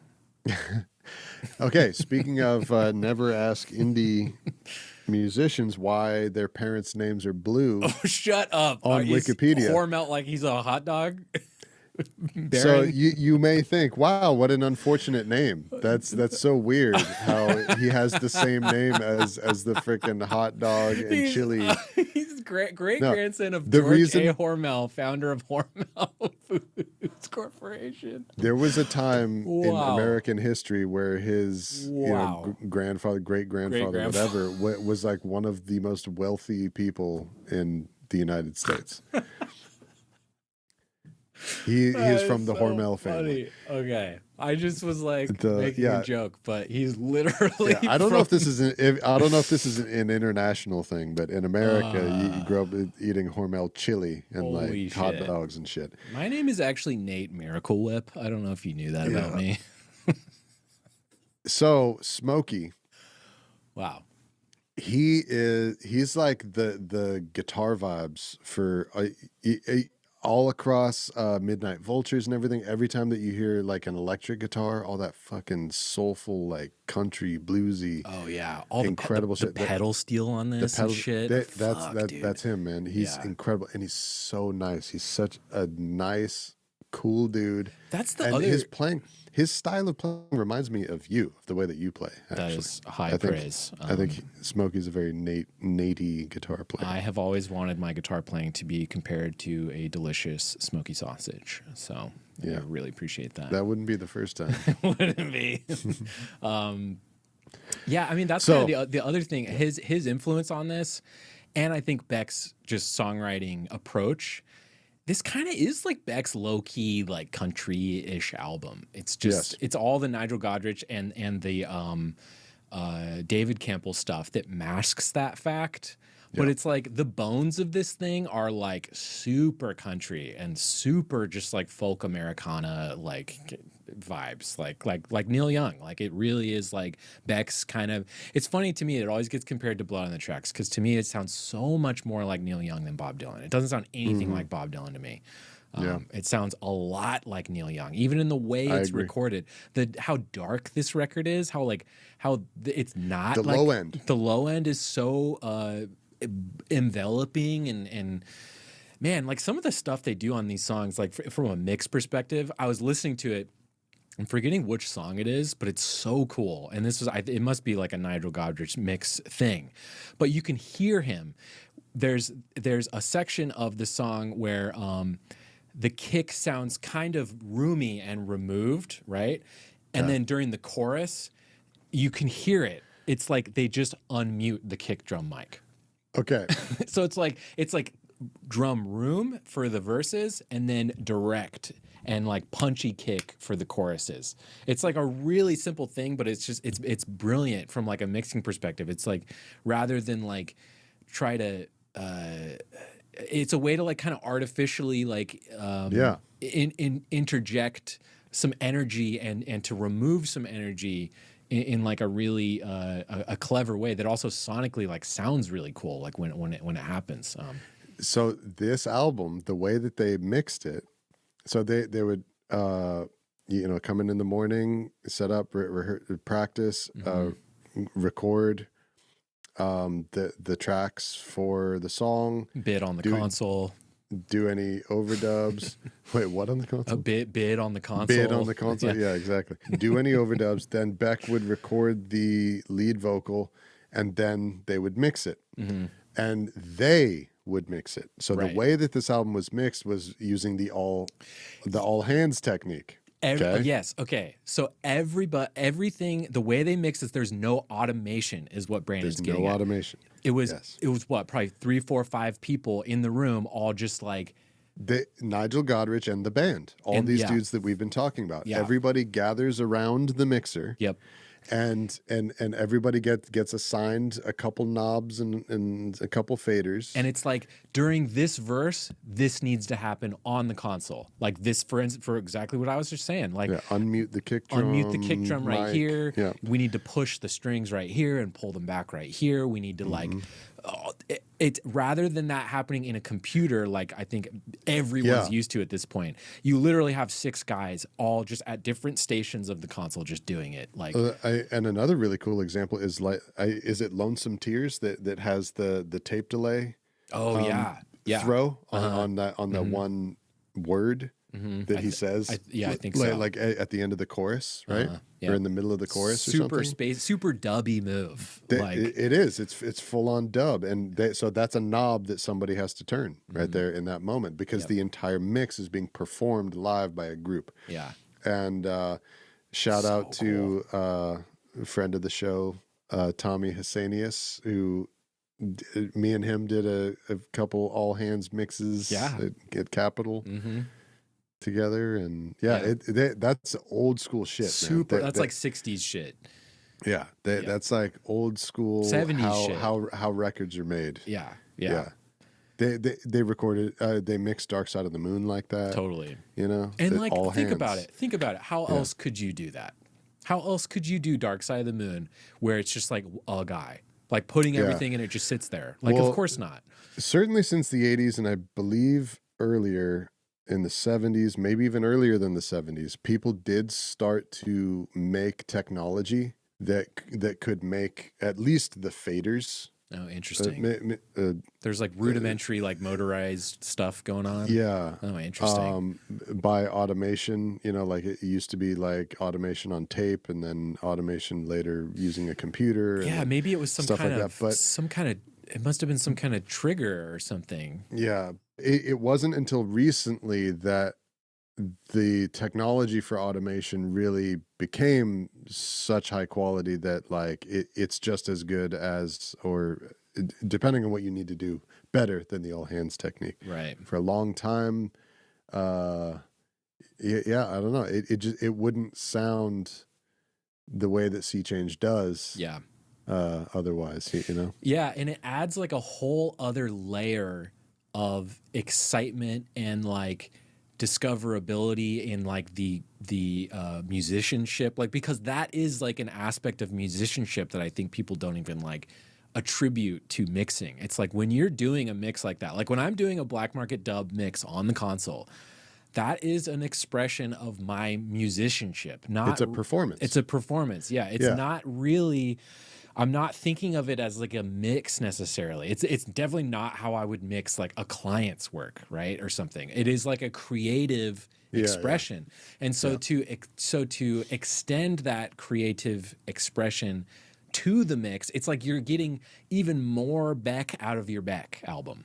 You know what I mean? Getting it's like back twice. You're getting back another layer of Beck. Yeah, the delicate touch of all these musicians twice. Yes. Once when they perform the music, and then their hands are on it again to control the presentation of that music to you. Yeah, the taste. You know? It's imbued with their taste again, you know? And it's also really cool, too. Another aspect that I'm just realizing right now of what makes this all hands technique so special is that, because, you know, it's not a new thing to have the mix that you're hearing be performed by somebody's hands, but a lot of times that person's hands is the engineer. Yes. Who these musicians passed it on to. Right. But this all hands technique, it's those decisions and that feel of the changes of the knobs and everything, it's the same human who performed it. Right.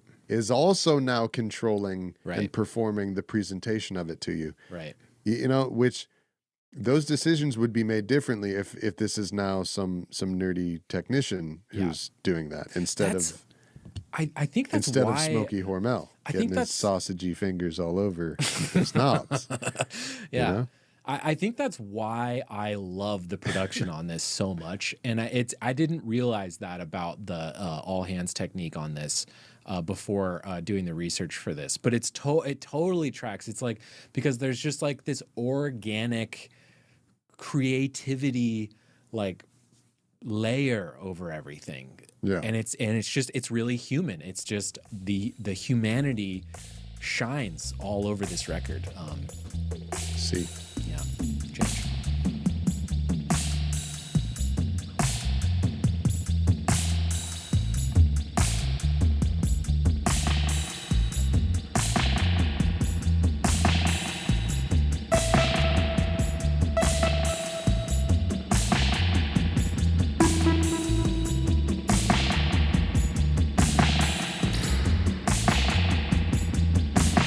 Standout songs. Okay. So This time I'll let you take it and go first again. let me go first again. Yeah. You went first last time. I know. I kept taking it from you It is because my turn to I go wanted first. to push the narrative that you're evil and mean, and I've had my fun. Yeah. And he's wrong. Much like in the way true. that Brandon's wrong about how evil I am, my first standout song is another illustration of how wrong Brandon is, which is Paper Tiger. Okay. Which I know Brandon kind of leaked to me that he's not a huge fan of the song. So I think that's a good one to talk about. Is maybe talk about one that you don't Fair like is very fair. much. You're allowed to pick your own standouts. Yeah. I personally, this song being a sound-alike of Serge Gainsbourg's album History de Melody Nelson, which it is. Okay. Which right. Brandon having the sharp Look, what you ears told me and was intuition. the album of Sea Change is I misspoke. I like a misspoke. remake I of the misspoke. Serge Gainsbourg album. It was, but it really So just I was like 1/12 expecting of to it. hear Serge Gainsbourg's original version of the Golden Age when I started, look, and that's not what happened. You didn't hear when I was saying that. I said And Serge and like some woman are just speaking the entire time. no. You misheard. my Clearly, at the end of the last episode, you can hear it if you turn it up really loud. I go 1/12 of the Beck Sea Change album is a direct remake of History to Melody Nelson. I added a 1. You should go back 12. and actually edit the audio of the previous episode so that it's Yeah. actually in it. That would be amazing. So to me, that one is notable for the reasons that Paper Tiger. That one is really notable in that I've never heard an artist or a band like mimic the production and performance and style of another album so directly. And I'm sorry, this is like one of the reasons I picked the album and you can't hear it. I'm Wow. sorry. That's right. 'Cause I also have never heard anyone do it that much either. I'm still waiting. You guys, please. This is like a known thing about the song Paper Tiger that they did this. And No, I'm mainly joking. I know. I didn't pay that much attention to it It's to fair. try to Well, connect it because I specifically to oversold the it. song Paper I- Tiger. I just I didn't. know. I oversold it. I haven't listened to Sea Change in a long time, and my memory of the association with Serge Gainsbourg was a little inflated. I'll give you that. So I sold it to you wrong because you were probably listening for a million things that didn't show up. But Paper Tiger, we'll move beyond our confusion on this. But Paper Tiger being a really bizarre sound-alike of another album. Yeah. I've never heard something done like that. Borderline, I'm like, why would you do this? And also, it's to me, it's very. It's just really, it's weird. I don't know how I feel about it because on one hand, I love the sounds and the tones and stuff they get on this song. I don't mind the song. It's not one of my favorites. I'm picking it as a standout because of how like weird it is and the production stuff. But I don't know how I feel conflicted about it. I'm like, okay, like, so you love Serge Gainsbourg and you made it sound exactly like one of his songs. Like, I just don't know really how I feel about it. Like, I like it. It's cool because I like Serge Gainsbourg and I like that album.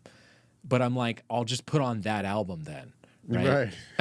Like, why would you? It's like, man, this is a great style. You know who did this really well? You know who did this Serge Gainsbourg. for real? But, was the guy who did it.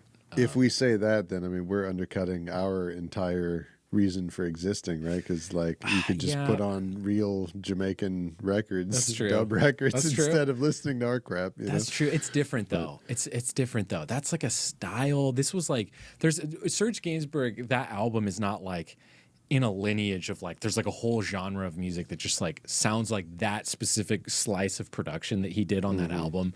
So it's just odd. I like it, but I feel conflicted about it. That's how I feel about it. And I know you kind of have a bone to pick with Paper Tiger as well. And that's another reason why I wanted to talk about it, because I know that's probably not, you kind of led that's not one of your favorite songs. Yeah, and I don't have very many concrete reasons for it. It's really just one of those like purely subjective preference things.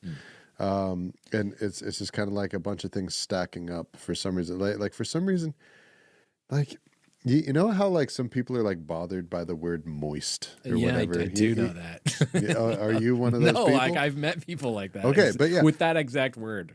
So, right, that's like the most common one, right? But for some reason, every once in a while, there's some phrase or some word that like, I don't know why it bothers me. But like Paper Tiger, it just seems like a weak...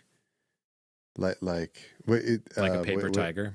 What do you call it? Like a metaphor or something. And then the beginning. So you don't like it from like the song is like a paper tiger. Like, okay, so you just sang the title of the song in the first line in a weird melody that goes up that isn't that. Doesn't really grab me. I don't know. So you're kind of coming at it from like you dislike it from kind of more of a songwriting arrangement perspective. I was expecting you to not like it because of the production, actually, because it like is kind of sleepy, or not sleepy, but like dull, maybe. I don't know. That is a little bit of a part of it, I guess. Because I love the production. It makes on it different than all the other songs. I mean, I feel that it's recorded the same way. It's like they play it differently. You know, like how you point out the pick bass, and they're playing it in the Serge way. And he's getting close to the mic for the Serge Gainsbourg stuff. Yeah, and the drums are like really dry in 70s, which I and he's just barely hitting the drums, and they're all close. Like Serge Gainsbourg is like ASMR it music. Is, yeah. And so they make Paper Tiger in an ASMR way. Yeah. I think maybe I don't like it, but I'm saying I am aware, and much like our game favorite best, I am aware that this is not an objective truth. Sure. Paper Tiger is not a bad song. It's just me. Yeah.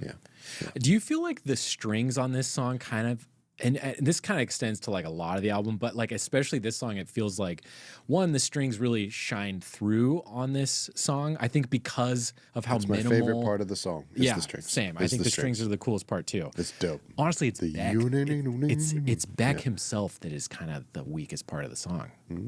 His singing is really kind of boring and monotonous. The melody is like, where are you going? What are you doing? But you know what? Maybe that is the homage to Serge Gainsbourg. But Serge Gainsbourg just talks. Even though, think of the guitar tone on Paper Tiger, and then think of the guitar tones on History de Melody Nelson. Even that is lifted. Even the specific guitar tone is like lifted for Paper Tiger. Like, it's really bizarre. It's true. But do you feel this way about the strings broadly on this album, but specifically on this song, that they have kind of like a Bollywood flair to it? What is it in the strings that makes it feel like Eastern or something? Man, see, this is another perfect time to have Patrick here. I can't like give the musicological answer to it, but do you know what I'm talking about? I do know, particularly on Paper Tiger, the it has like an Eastern. It sounds Indian or something. It sounds or Chinese or something. There's some kind of. Like it makes me think of like a casino in Macau or something. Maybe it's like Hong Kong, like something. Paper Tiger. Like, think of what a paper tiger is. That is like origami or something. Yeah, Do you know I what mean, isn't it? It's like a figure of speech to mean something that Right. is trying to seem like big and scary, intimidating, but is it's not. Yeah. Yeah, right, exactly. And where do tigers live? Right. In the Eastern Hemisphere, right? And what is a So- literal paper tiger would be like origami tiger or something like decorative. That. Yes, yeah, exactly.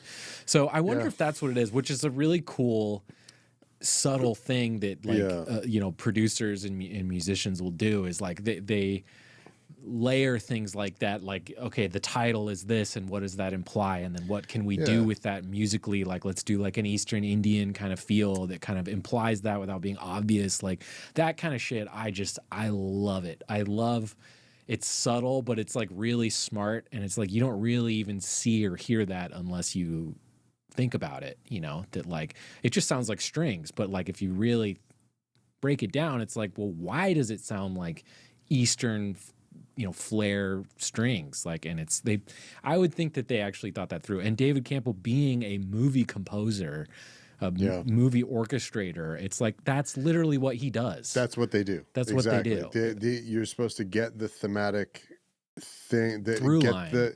Get the source of what they're referring to, and find like where in history, where geographically that the origins of that, and connect them. Or what musical motifs can we do through the score that imply certain emotions or thoughts or feelings or whatever. That's like what a composer does, I might be wrong, but I always thought that, I think that the phrase paper tiger, or the expression paper tiger, like that comes from China or India. I think you're right. Or something like that. I think so. Yeah. So, and I don't think that the string parts in the other songs have that Eastern vibe. At least I don't pick up on it. But then Sunday Sun kind of does, though. Like Sunday Sun has that, it has that like ding ding ding ding ding ding ding ding ding ding ding ding ding ding ding ding ding. Like that's like a really that kind of stuff is being performed by Roger Manning Jr. definitely, and I think possibly Beck as well. I don't think that David Campbell did that part. No. In fact, David Campbell doesn't have any credits on Sunday Sun at all. Yeah. But it's another instance of like there's some kind of Eastern flair in this album that is like really understated and subtle. Yeah.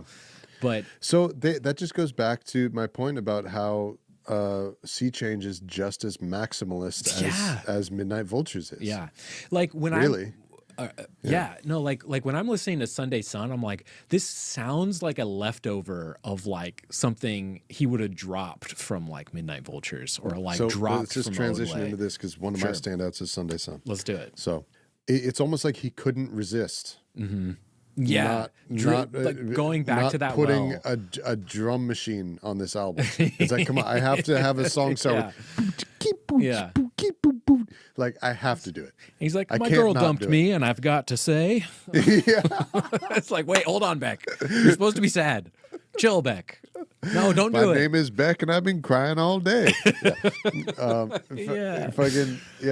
Like he almost made it. Yeah, he almost made He it. almost made a purely acoustic song with no electronics, or almost. Yeah, Oh, you can feel someone just like grab his shoulder and be like, Beck. and the verses of Sunday Sun, the chorus is full blown Sea Change style. Yeah. Sunday Sun, as he's singing, right? But the verses, he's basically rapping. He's fucking rapping. Na na na na na na na na na na. He's singing, right? I guess it's the Sing J rap. I don't know. It reminds me of older Beck stuff. It's not, well, me too. I agree with you. It's not country shit. It's not. I agree with you. And for me, I guess he's not rapping, is he? He's not really rapping, but I totally get the sentiment you're getting across, because I agree with you. It's like it's incongruent with the rest of this album. For me, like I feel like we're both kind of we're leading with kind of maybe our more negative standouts, sort of, or actually no, my standout, I like Paper Tiger. You I assume like Sunday Sun. Sunday Sun is probably I do like Sunday Sun. Sunday Sun is one of mine where I'm like I'm very like an album needs to have like a vibe because I don't know, maybe I have ADHD or something, and I'm like, if you deviate from the vibe you established on the album, then you fucked up. Like, it needs to set a tone, and I want, when I put the album on, I want to have one feel to the whole thing, right? And Sunday Sun and Little One as well are two songs where I'm just like, you're breaking up the flow of what you established with this super front-loaded, great first half of the record. And I don't even think the second half is bad. I think the second half is really good, even with Sunday Sun and Little One. But like, I feel like the flow gets fucked up a little bit by those two songs. And even Side of the Road, I actually love Side of the Road, but it feels kind of anticlimactic to end the album with Side of the Road. Yeah, it's do you feel there's something about like this first like CD era of albums where like I'm trying to think of other examples. I probably can't come up with any off the top of my head, but those who know will know.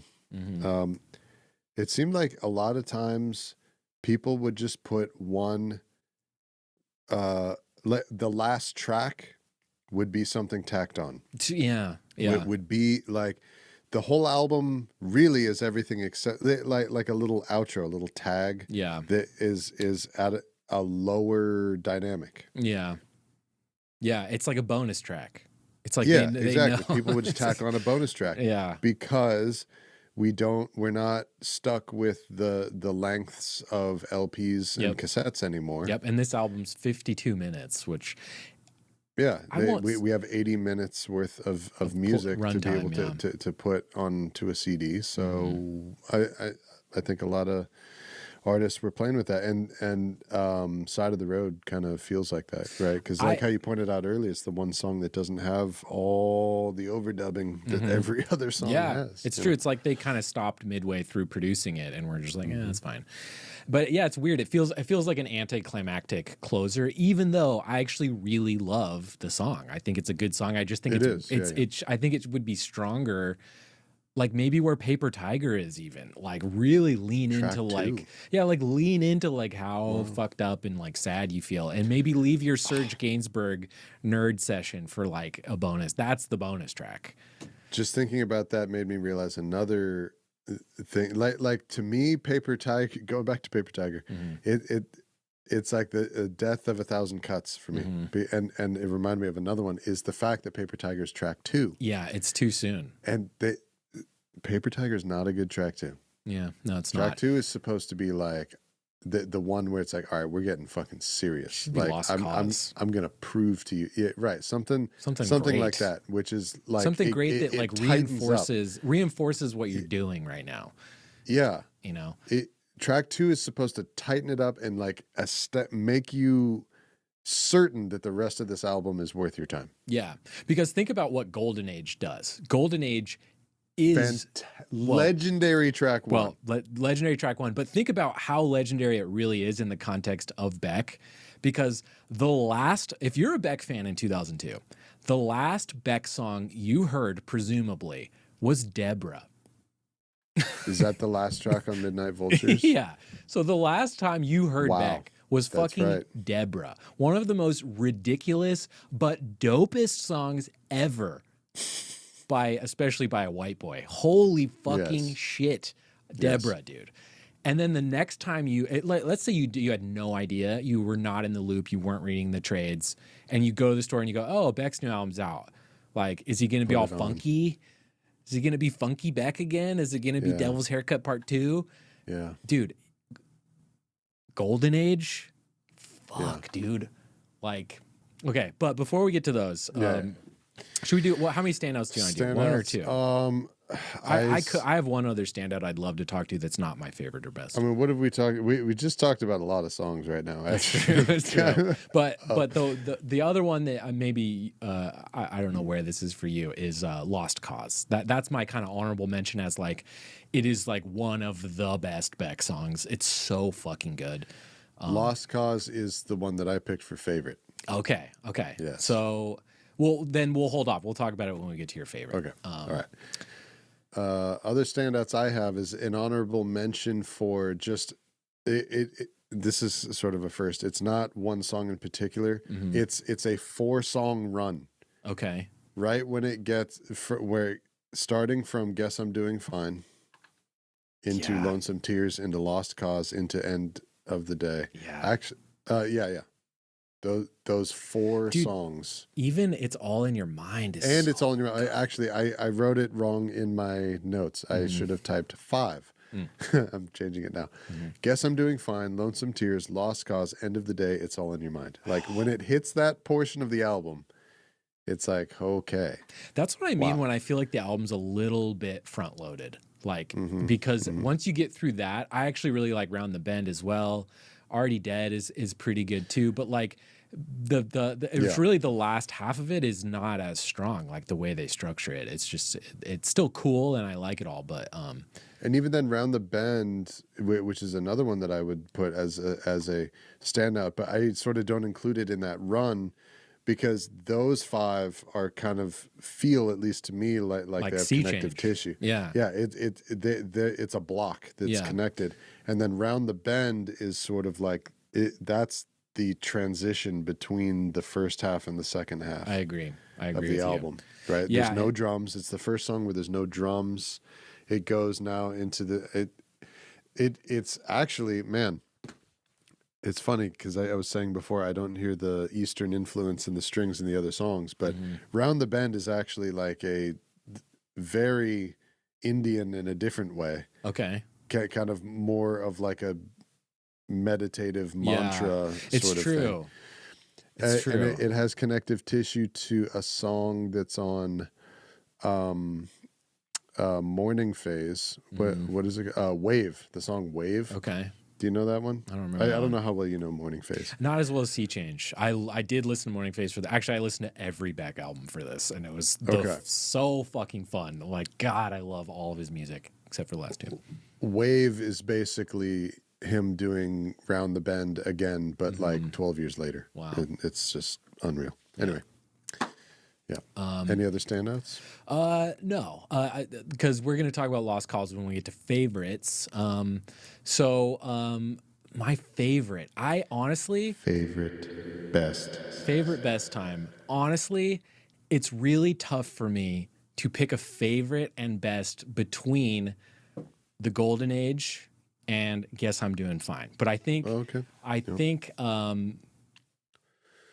man.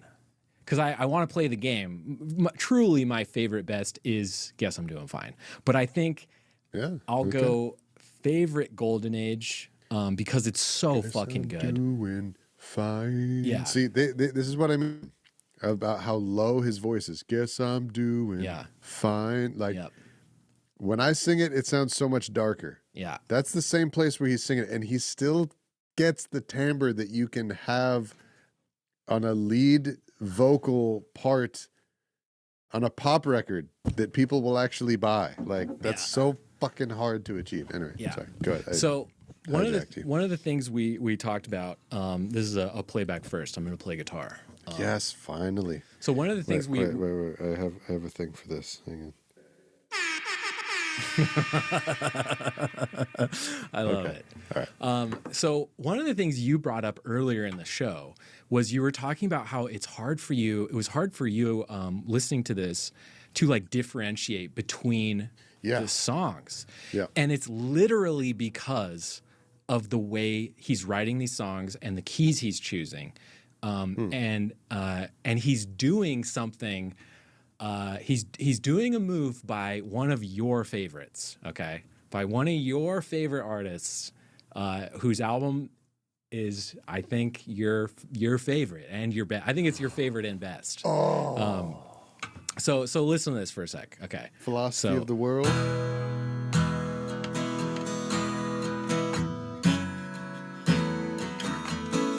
So one of the cool things I love about this is he's playing bar chords, but he's not barring it, okay? So normally when you play a bar chord, so here's the chords he's playing. He's playing E, like an open E chord. So I'm playing the chords to Golden Age, okay? So then he goes to an open E, F sharp minor, and that's F sharp minor with like I'm actually playing an F sharp minor, right? And then barring it with your pointer finger. Exactly. Yeah. And then he plays an A chord. But the way Beck plays it, if you're playing an open E chord, a lot of times people will play it in a way where it's like your middle finger's on the A string, your ring finger's on the D string, and your pointer finger is on the G string. And that's kind of like a typical way to play it. That's how I do it. Yeah. That's kind of how like a lot of people learn it. Yeah. But if you're used to playing bar chords, it's kind of flipped because you need your pointer finger open to bar stuff. When I play an E chord now, I always play it as if I'm barring with my pointer finger across like the nut of the actual acoustic or the actual guitar, right? And with the pinky involved. Yeah. With the pinky involved, and now your middle finger is the one on the G string. Exactly. And so what that allows you to do, if you're Mr. Beck here, or our other friend who I'm going to show you in a minute, is you can move across the fretboard in a way that sets you up right away for bar chords. It sets you up in a really nice natural way to play these bar chords. But what Beck does, which I love, and he does it on multiple songs on here, is he doesn't bar anything. He leaves. He doesn't put down his pointer finger. He doesn't put his pointer finger down. So he plays these chords. He plays bar chords without the bar, okay?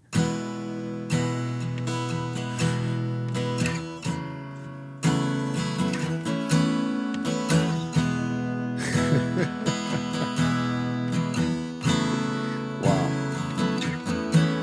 So then he also does it on Now that you point that out, I feel like I can pick that out on like most of the songs on this record now. So so you got put your hands on the wheel, let the golden age begin. Yeah.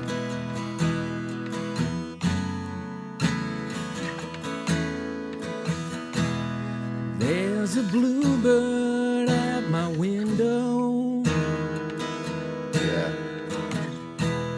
I can hear the songs he sings, right? Yes. And you know where he's getting this from? Sunrise doesn't last all morning. I'm not going to try to get up there with George, but the cloudburst doesn't last all day. Yeah, so he's literally doing a George Harrison move there. Because George Harrison does not have the same vocal range as me and Beck. Yeah, exactly. So that's right, and it's in the same key. It's in the same exact key as All Things Must Pass. It literally is in the same exact key. So All Things Must Pass uses that same thing where you just don't put down the bar in the bar chord. So All Things Must Pass is. I'm going to give you a dub clap for this. Thank you. So yeah, all things must pass is literally like you're even climbing up the chord progression in the same way that Beck does. It's almost just like the Golden Age is almost just like, I think it's just like it's like a backwards version of All Things Must Pass, or maybe it's Guess I'm Doing Fine. Like Guess I'm Doing Fine is.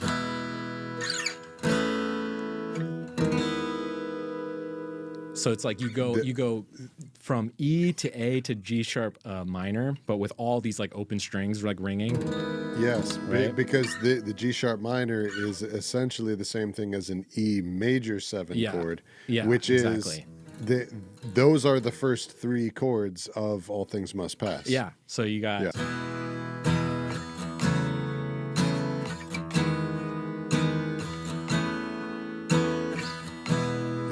So that's so even the F sharp minor and the A are related, right? Because the F sharp minor is like an A major. Yeah. So he's doing a George Harrison thing there, which I've never heard people catch. I used to, like, when I was in college, like I would sing whenever I would like sit around the house and like play guitar and like sing songs and stuff, I would sing Sea Change and All Things Must Pass songs together because of the way they're written. Wow. And the way that they're like Definitely not because of the register, that's for sure. It was hard to sing. I had to get my capo out a lot. But the way you perform Yeah, it, the way you George- play it on the guitar, George is not a low-voiced man. no. But yeah, the way you play it on a guitar is really similar. It's like It's Beck is lifting that from I think the show's favorite Beatle. I think I could be that bold. But all that to say, Golden Age, probably my favorite. I think you already articulated one of the best track ones, and like I said before too, it's like literally like the sharpest fucking left turn from Midnight Vultures you could possibly do. Yeah, it's so cool, and it's just such a strong song, and it's beautiful. It's a beautiful song. Like, it's beautiful. I have a really strong memory of listening to this song. It was after me and my girlfriend broke up, and I was being driven to the airport to fly to Boston to go move to Boston, and it was dark. I remember it was nighttime and it was late, and we were driving to LA to go to the airport, and it was really late at night, and my parents were driving me, and I laid down in the back of the car, and I just unbuckled my seatbelt, and I like laid the seats down, and I just laid in the back of the car. I'm looking up out the window at the moon, and the first lyrics in the song. The first lyric. Put your hands on the wheel. Let the golden age begin. This is the thing. And then let the window down. Feel the moonlight on your skin.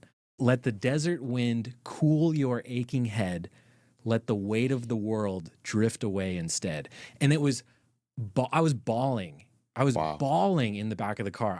It took everything for me not to like be obvious that I was just absolutely like sobbing, like listening to this, because it was just like this direct one-to-one, like, yeah, dude, this is like the universe. Like, Beck is like speaking to you through this God divine fucking song that he wrote. Like, and it's like this perfect moment in your life where like this sadness is like pinned onto me, and it's like literally like the gravity of this sadness is so overwhelmingly heavy. The weight of the world.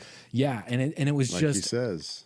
And ever since that moment, I always think of it when I listen to Sea Change. I always go back to that night in the car, like where my whole life was about to change and did change. And it brings those emotions back to me when I listen to this. I got emotional listening to Sea Change this week, dude. Like it's hard for me to listen to this fucking song because it's so powerful. And I don't know. Anyway, your thoughts on Golden Age, if you have any, or we could go to your favorite, actually, who's probably more. Golden Age is the song that I picked for best. Let's go. Okay. I think it's the best song. Yeah, I think that's fair. That's on here. Like, I mean, this album is full of so many just good ass songs. I mean, even Paper Tiger, which, you know, I have a it subjectively doesn't rub me the right way. It's a good song. I know that. And they all are. They're all good songs. Beck did such an incredible job making this song. And this is why this album is so famous. Like, it's just an example of a guy sitting down to do some work and just knocking it out of the park. Yeah. You know, like he fit the brief, you know, like do a songwriting exercise of just real, personal, honest, vulnerable songs. Yeah. That are written and performed in a straight ahead way. You know what? I have to change my pick here. I agree with you. This is the best. Well, never mind. I actually hate the Golden Age. No. I agree with you that this is when I'm clarifying it in my head, this is the best. This is the best song. I do have a favorite that I was about to say was best, but it's actually just because it's my favorite. But Guess I'm Doing Fine is my favorite. That's my favorite. But I agree with you. You're totally right. I was my head was spinning from playing guitar in front of people for the first time in 50 years. You did a great job. But no, I just want to say I agree with you. This is the best song. You're right. This is the best song. Yeah,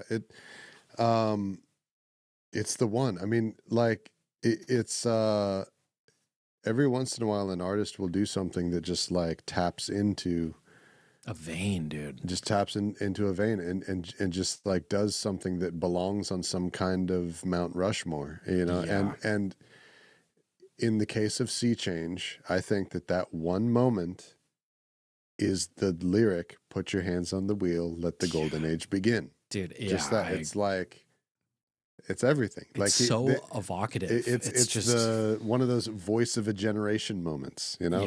Yeah. It's like he's talking about the entire world, like Yeah. all young people at that time.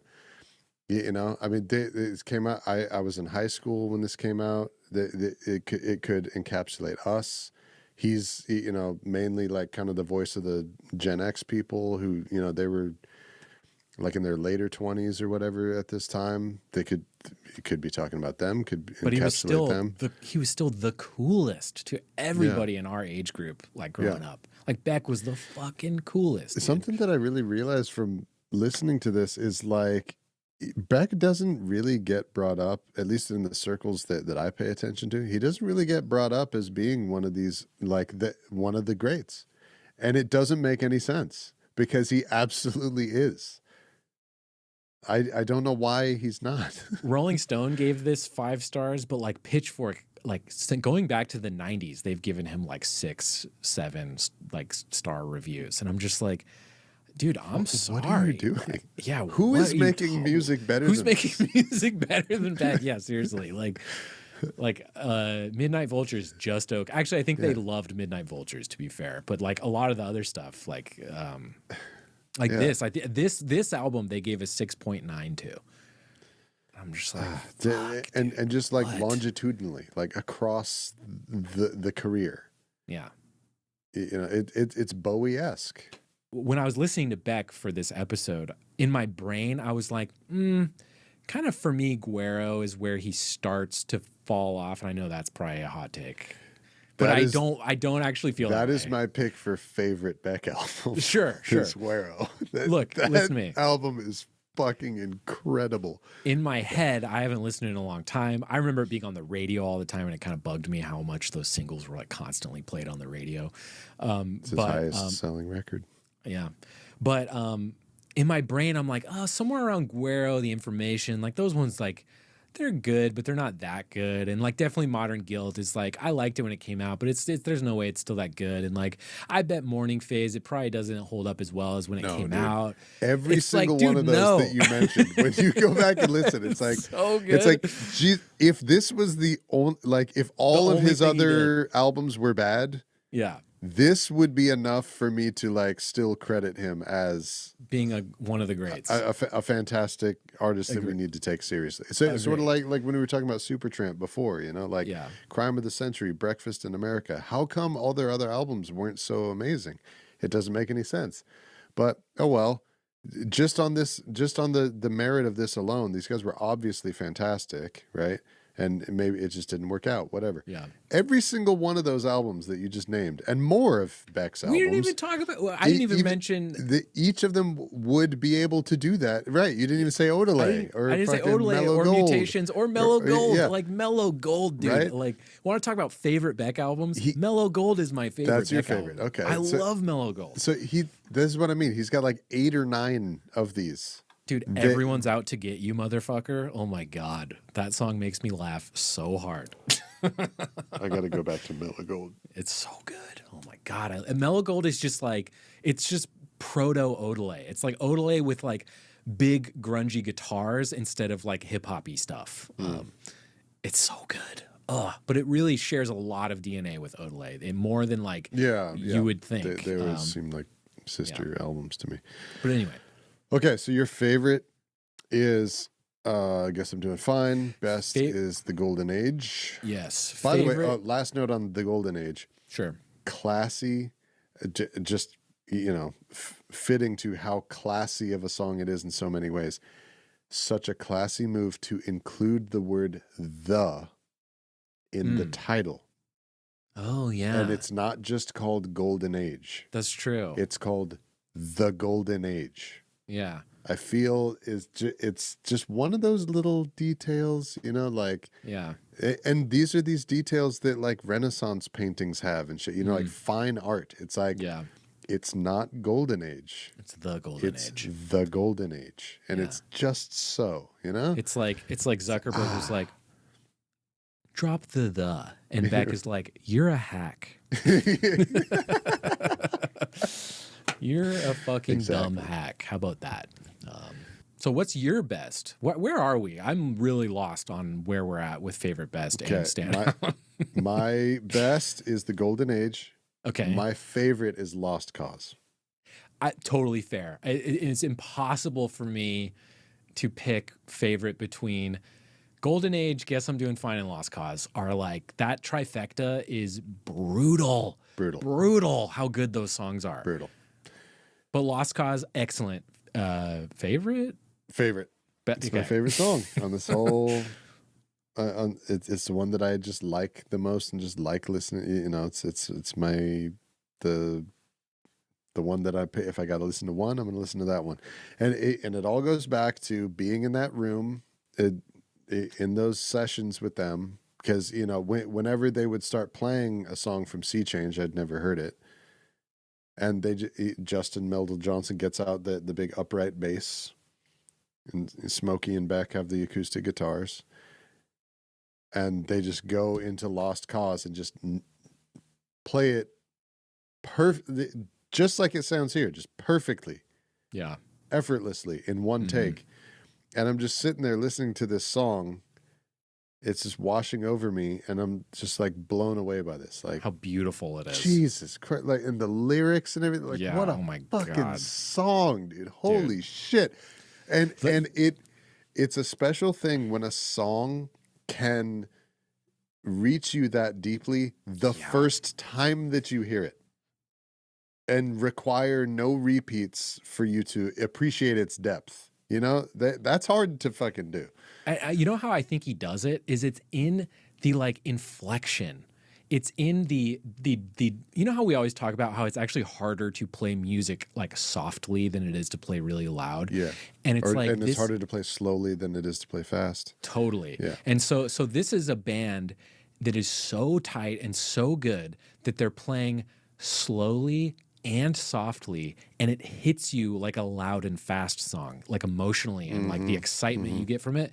And also it's in the inflection that Beck imbues with the lyrics. It's like all these vectors are all working together to make this song where it's like, and then also it's like, speaking of the lyrics, it's like, it's a breakup song, but it's not a song about it's not a song about being broken up with. It's a song about breaking up with someone. Yes. That's right. Which is an important nuance, because it's a different feeling. It's a different... Totally different.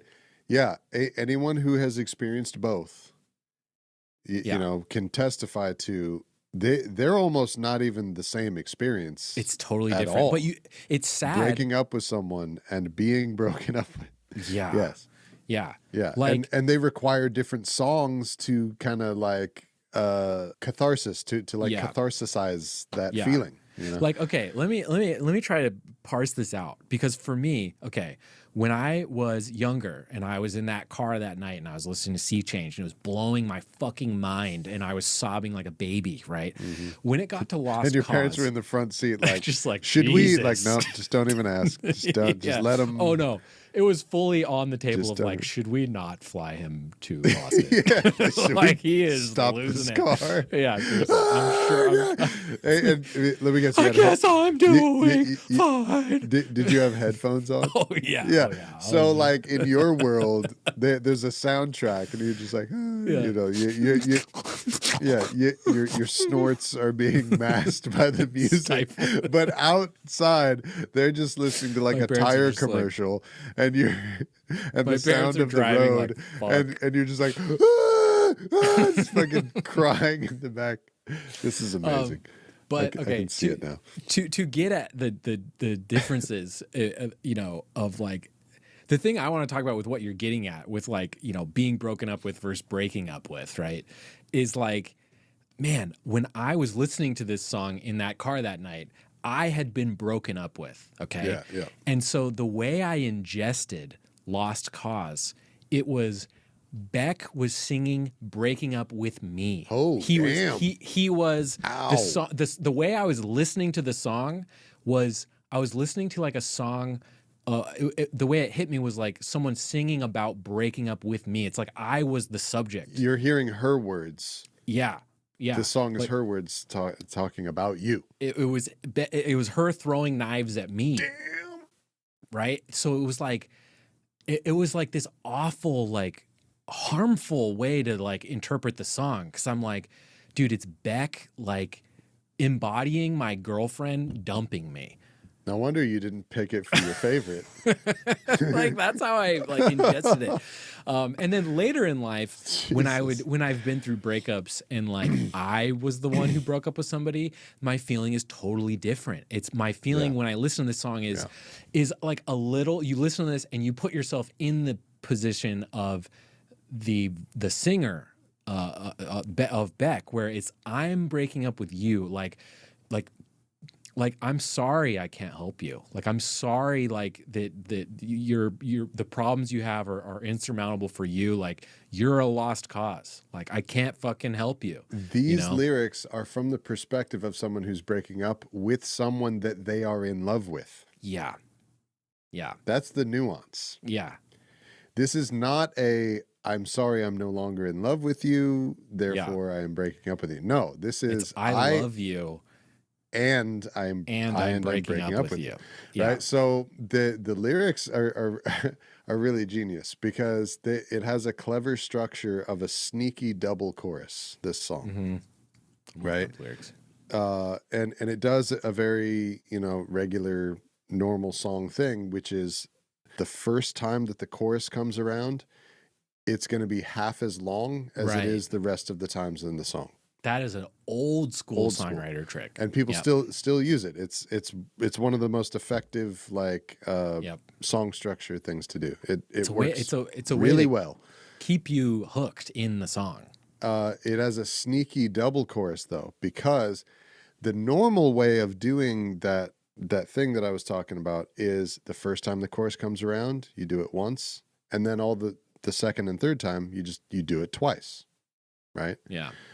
But this one, the established one time through the chorus is the baby you're a lost, baby you're a lost cause.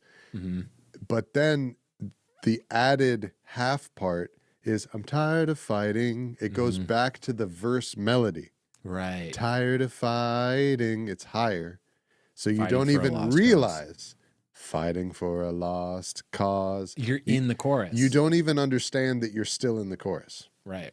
And it's really brilliant. So just musically, that's cool. And I don't even know if that carries any thematic connection to what the song is about. It's just musically very cool. But those lyrics do an amazing thing where it's baby, you're a lost cause. And then it says, I'm tired of fighting. But since he changed melodies, you don't understand that he's fighting for a lost cause. He just says, I'm tired of fighting. Yeah. It sounds like a complete sentence. Yeah. And he says it twice. I'm tired of fighting. I'm tired of fighting. And then fighting for a lost cause. Fighting for a lost cause. The boom lowers because then that means by the transitive property, baby, you are I am tired of fighting for you. Yep. Because I've established, baby, you're a lost cause. Then I'm tired of fighting for a lost cause. Therefore, you're a lost cause. The underlying thesis, like the whole meaning of the song put into one sentence, which he never says in the song, is I'm tired of fighting for you. Yeah. Yeah. That's why we're breaking up. I am tired of fighting for you. Yeah. Unbelievable. Fucking good songwriting. This is good songwriting. This is like Anakin Skywalker with an acoustic guitar. Yeah. Now this is songwriting. See, all the crap that we give to the other artists whenever we discuss shit. This is the stuff that they don't have, you know? Yeah. Like even the same sameness of the songs, like how difficult it was for me to pick them apart from each other during my first 4 or 5 listen throughs.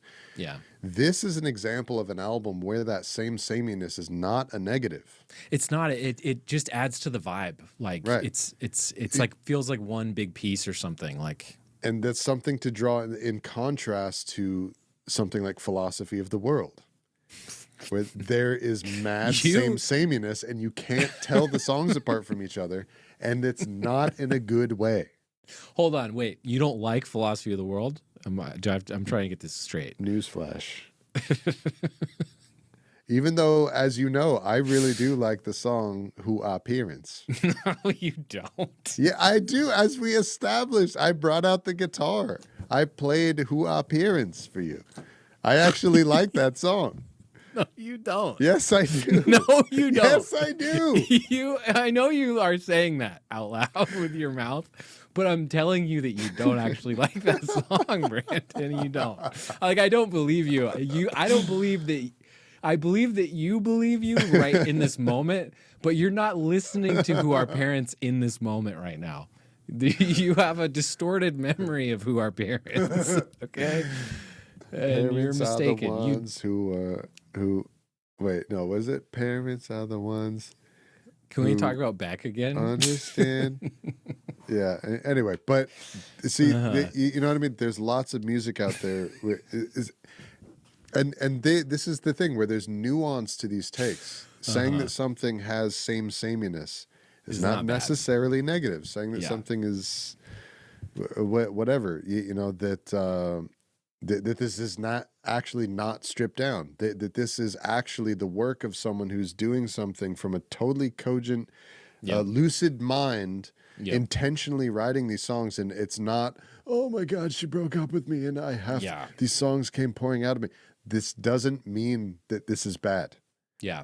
And the fact that you can interpret the same songs multiple ways from like various like perspectives like I did, it's like, dude, fuck me, dude. How do you do that? That's magical. That's magical. Exactly.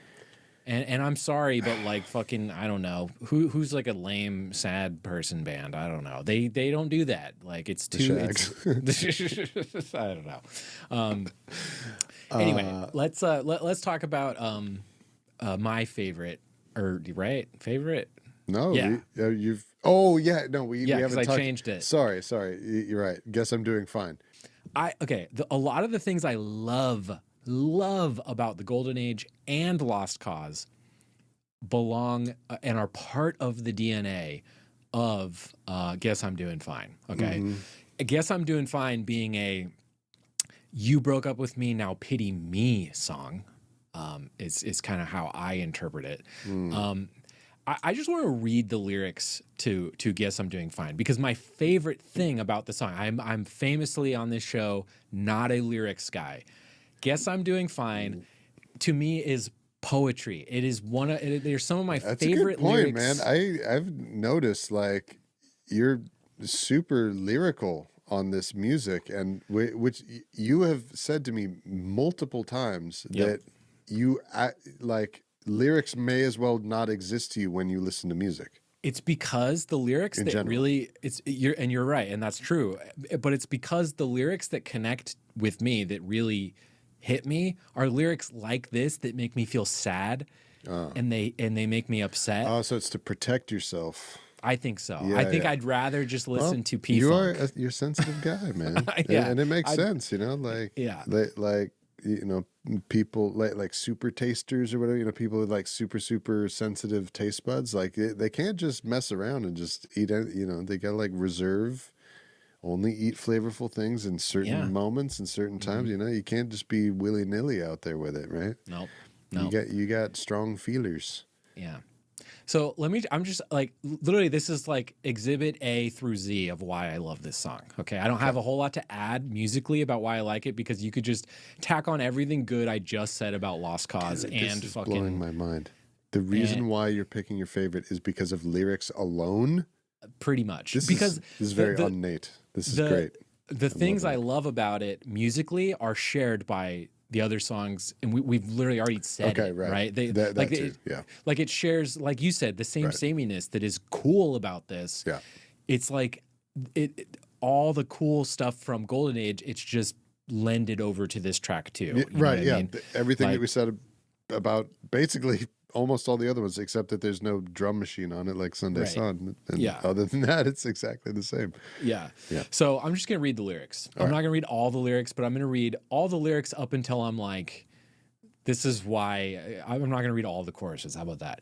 So there's a bluebird at my window. I can hear the songs he sings. All the jewels in heaven, they don't look the same to me. I just wade the tides that turn till I learn to leave the past behind. It's only lies that I'm living. It's only tears that I'm crying. It's only you that I'm losing. Guess I'm doing fine. Jesus Christ. Fuck. Okay, and then verse 2. All the battlements are empty, and the moon is laying low. Yellow roses in the graveyard, which signifies death, I think. A graveyard, but I mean, a graveyard does. I don't know. But about yellow roses is like a it's like a thing. Okay, I'm pretty sure graveyards represent. Yeah, graveyards death, are already pretty much about death. But yellow roses signify death. That's what I meant. Yes. So yellow roses in the graveyard, got no time to watch them grow. Now I bade a friend farewell. I can do whatever pleases me. That right there. Now I bade a friend farewell. I can do whatever pleases me. Those two lines right there. It's like I'm heartbroken, and hey, look, I can go do whatever I want that now. Which is like a lot of times when people get out of relationships or they get broken up with or whatever. That is like the cold consolation that people around you always offer, which is like, hey, man, now you can go out and do whatever you want. You can go date and do whatever. And it's like, sweet, man. Yeah, great. That's what we're all here for, right? Is we're all here to like just fucking fuck around, right? No, we're not here because we all want connection and love and understanding and, you know, being with somebody. And so when you're getting dumped or something, it's like, it's that. Right. What I want in this moment is partnership. I don't want openness. I want so commitment. So it's like those lines. Now I bade a friend farewell. I can do whatever pleases me. It's like he's almost saying it in like a mocking, like sarcastic tone of like, hey, that's interesting. Isn't this great? Yeah, isn't it great how like because he's so obviously so sad. Okay, but so he's saying the things that people say to you sarcastically. That's always how I read it. Yeah, damn. That's how I always read it. That's not how I read it at all. But I mean, I think you may be right about that. Damn. Yeah. And then the bridge. So, I mean, I'm not going to read all the choruses, but the bridge too. This is just painful. Press my face up to the window to see how warm it is inside. See the things that I've been missing all this time. Like, fuck, dude. Fuck. It's just so, it makes me want to cry right now. I can't even read these lyrics. They're so brutal. Yeah. Man. This is the fresh thing that Beck is doing on this album. Yes. And he's so good of a musician, of a songwriter that, you know, it's sort of obscured. What is the balance? What's the ratio between how much of this is just his honest reaction from a breakup, an honest personal expression, and how much of it is just, you know, a songwriting exercise and just a guy playing with form. It's hard to tell, but he is so good at it that the end result is it is the real thing. It's like Spielberg making Jurassic Park and Schindler's List. Like neither one of them is hollow. Neither one of them is empty. They're both the real thing. You know? Yeah. And they're both fully him. Like But it is a full yeah. expression of that like aspect of his personality. Also, I would say to tack onto like the sarcasm angle in this song, like the almost like mocking like what people would say to you in these moments when you're like completely hollowed out to the core, right? Where you're like wanting to die, basically, you're so sad, is the chorus. It's only lies that I'm living. It's only tears that I'm crying. It's only you that I'm losing. I guess I'm doing fine. Like he's like, guess I'm doing fine. Like is like the it's the punchline. You know, like it is him like like stabbing back at people when they say these like they offer this cold comfort of like, yeah, you're gonna go to bed and you're gonna cry yourself to sleep, but like think about it, dude. Now when you go to the bar, you can like talk to any strange girl you want, and it's like, dude, fuck you, man. Like that's not what I want out of life. Like that doesn't make me feel better right now. You know? I mean, it's also let me tell you the way that I've always interpreted these lyrics. Yeah, I'm curious. Which is different, but I don't think that your interpretation is any. I think you may be right, but it's basically that this is the experience of a breakup. And like you said, unlike Blood on the Tracks, this is not a fuck you reaction to the breakup, but that these are lyrics coming from a surprisingly mature place, and kind of like he's able to see the big picture a bit, but is not out of touch with the raw emotion of it. And it sounds like from the perspective of someone going through it, like you're in it, you're Right, in the yeah, middle, yeah. like the first like initial phase of a breakup. Like Blood on the Tracks is like we're getting divorced and it's been 2 years. Fuck you. Yeah. That's Blood on the Tracks. Like we broke up like 10 years ago. Oh, I see. We're just making it official and like go fuck yourself. Right. This always to me has sounded fresh, but Yeah, it's like he got broken up with like yesterday. But these lyrics have like a admirably like Restrained. big picture view on the situation, and that like I guess I can go do all the things that what is the line? It's I can do whatever pleases me. Yeah. And people saying to you, hey man, now you can go do whatever you want. That it's the thing about that is that they're right, they're correct. It's just too early for you to be hearing that, because you're still in the stage of the grief that you're in you're not there yet. It's gonna take time until, and that is always a portion of the sequence of events after the breakup. As you and I, who are people who've experienced what we're talking about like 5 or 6 times, that there is that point in time which is later, which takes time, where you do actually there's a day when that comes to you where you're like, dude, you know what? I'm actually fucking free, and I can actually do whatever I want right now. Yeah, which is a good feeling. And it feels good in that moment. It's just too soon. Yeah, it's like when someone says that to you, when your grief is the most potent it's going to be, that is the perspective he's singing from. He's singing from that moment, where your grief is at its apex. Like that's the perspective and at that moment, it doesn't look like an opportunity. It doesn't look like freedom. Like it doesn't feel that way. It's a mistake in timing to say that to your friend, right? Yeah, like every line in this song is coming from a place, from a person who obviously feels like they're trapped by their grief, right? They're so sad by their grief. It's in like, dude, the bridge, man, where he's pressing his face up to a window to see how warm it is inside, see the things I've been like. He's like longing for like the hearth of love that's inside. Yeah, looking in on a happy family. Like it's like fucking A Christmas Carol vibes. You know. You know what it sounds like? You know what it is? It's a metaphor for like, I'm locked out of your heart. Your heart is the warmth that I'm missing. Yeah.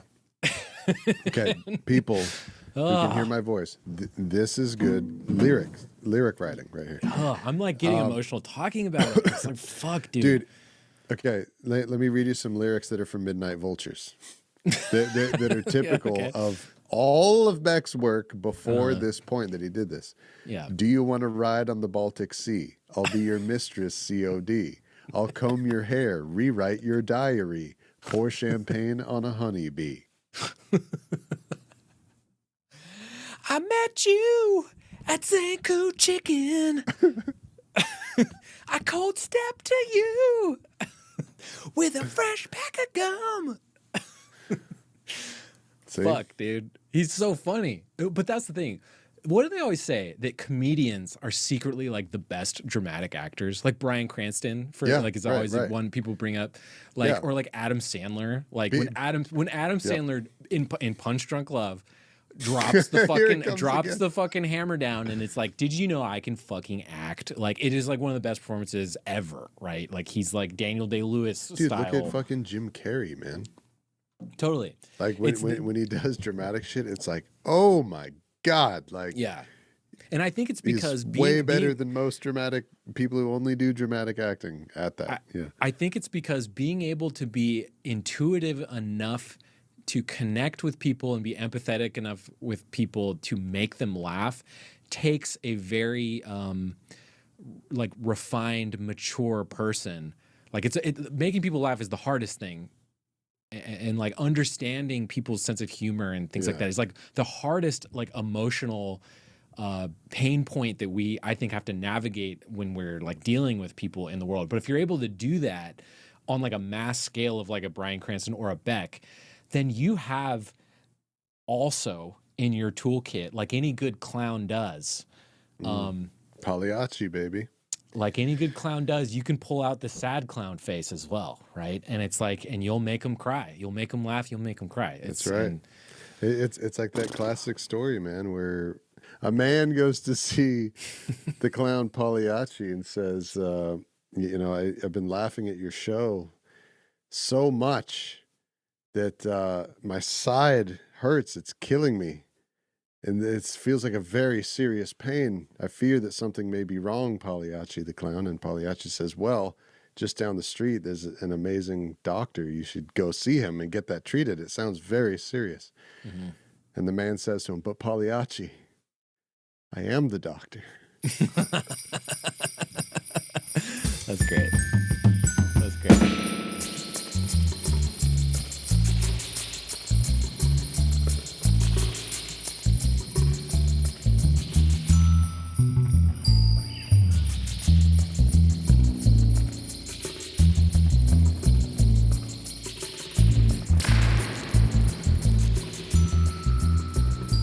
You have been almost as effusive of this album as I have. So I'm dreading how you're going to ruin my enjoyment of doing this episode with you. I swear to God, if you fucking pivot right now and you're like, actually, Sea Change sucks, I'm going to fucking kill you. I straight up going to fucking kill you. This is not Pearl Jam, okay? It's better than that. You can't fucking say it's not good. You're not allowed to. That's not your hot take. I didn't say that Pearl Jam wasn't good. Whatever. I didn't say that. Whatever. Okay, what's your fucking hot take? I'm already mad. I'm pre-mad at you. I can't remember what I said about Pearl Jam, but I am pre-upset with Brandon right now. Okay, speaking of Pearl Jam. No. Here's my hot take. No, shut up. What's your real hot take? Here's my real You had a Sea Change hot take. I'm looking at my notes and I can't believe that you just brought up Pearl Jam right now because my hot take has to do with Pearl Jam. Are you serious? Okay, here's my hot take. Are you serious? Oh, here's my hot take. I knew it. I felt it in my bones. I gotta take a drink. Here's my hot take. Okay, here's your hot take. And it comes in the form of a question. Okay. Does Beck belong in that Eddie Vedder, Lane Staley, Scott Stapp voice camp? Okay, because they do the yeah, right.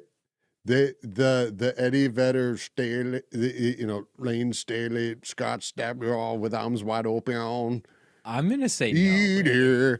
I don't think so. You think that? Listen, okay, it's not exactly the same as that. I'm not a stupid fucking idiot. I know it's not exactly the same as that, but listen, like Little One, Beck sometimes, oftentimes has this thing where he sings like his tongue is too big for his mouth.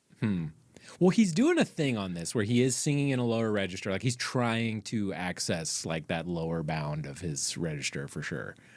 And like, little one, truly hold on, all of the dreams awake. You know, Okay, I kind of hear it on that there's a little there's bit. a lot of songs on Guero. There's a lot of songs on Morning Phase. There's a lot of songs on Sea Change. I think it's post this. Where I think before this, Beck is dipping a toe into the fucking Eddie Vedder pool. I think. Okay, I don't know. Hear me out. I've never thought about that before. It's just I'm just asking questions. Yeah, you are. I'm just asking questions. You are. I'm trying to be fair to your question. All right.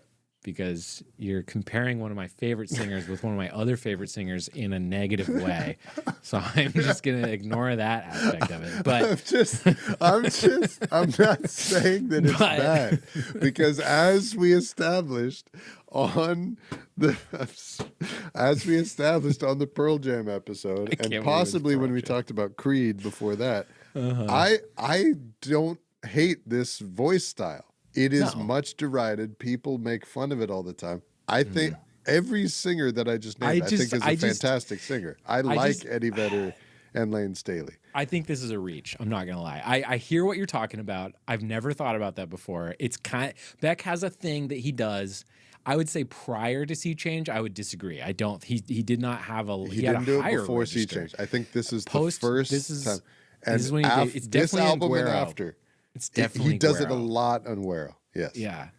Yeah. Yeah. Little one. It's his tongue is too big for his mouth. Fuck it, you know? He's doing it. He's doing the fucking thing. To me, it's not that he's doing the Scott Stapp thing. He's doing an annoying Beck thing, though. Okay. Like I hear what you're. I do hear exactly what you mean. It's not the same. But it's his own unique kind of weird little vocal tick that he has. Kind of similar. It's kind of similar. That's fucked up. To the Vedder thing. That's fucked up. All right, that's my hot take. You did good. You survived that. I did. I thought your head was going to explode. No, and I appropriately deduced that you were going to bring up fucking Pearl Jam. You did? How did you know? I don't know. How did you know? I don't know. Who knows? But that's incredible. Final thoughts. Oh, I don't know. This is one of those times where I feel pretty kind of exhausted emotionally. Yeah. Yes. Like I do too. I feel how Beck must have felt after pressing send on Sea Change. Like, there it is. That's all I got, man. Yeah. There's everything. I agree that like this was one of the more like taxing episodes to prepare for. But you know how I like actually listening to Sea Change. I probably listened to it like 3 or 4 times. Actually listening to Sea Change, I'm just like, I love it's a weird feeling where I'm like, I love this and it's making me want to cry and I'm miserable like listening to it at the same time. But the way that was mitigated for me was the fact that Beck has so much fun music that it's like, I also have to listen to his other albums. And stuff. Yeah, I listen to all of them. I'm like, I can also just after this is over, I'll just put on fucking Odelay and have a great day. You know, like I feel like the stature reputation of Sea Change has kind of fell off a little bit. I think when it came out, people were like, this is a universal 10 out of 10. This is one of the best records ever, blah, blah, blah, blah, blah. And I feel like people sleep on it now. Yeah. I don't feel like people go back to it in the same way they go back to his other records. And maybe it's because it's such a sad album, but I'm like, man, this is just as good as Odelay. This is just as, honestly, it might be just as good as Midnight Vultures, even though I think that's his clear best album. It's like you said, he's got a slew of 10 out of 10s, and this is one of them. And it's like, you gotta listen to Sea Change, man. It's fucking amazing. This is like a canonical, fucking perfect album from this time period.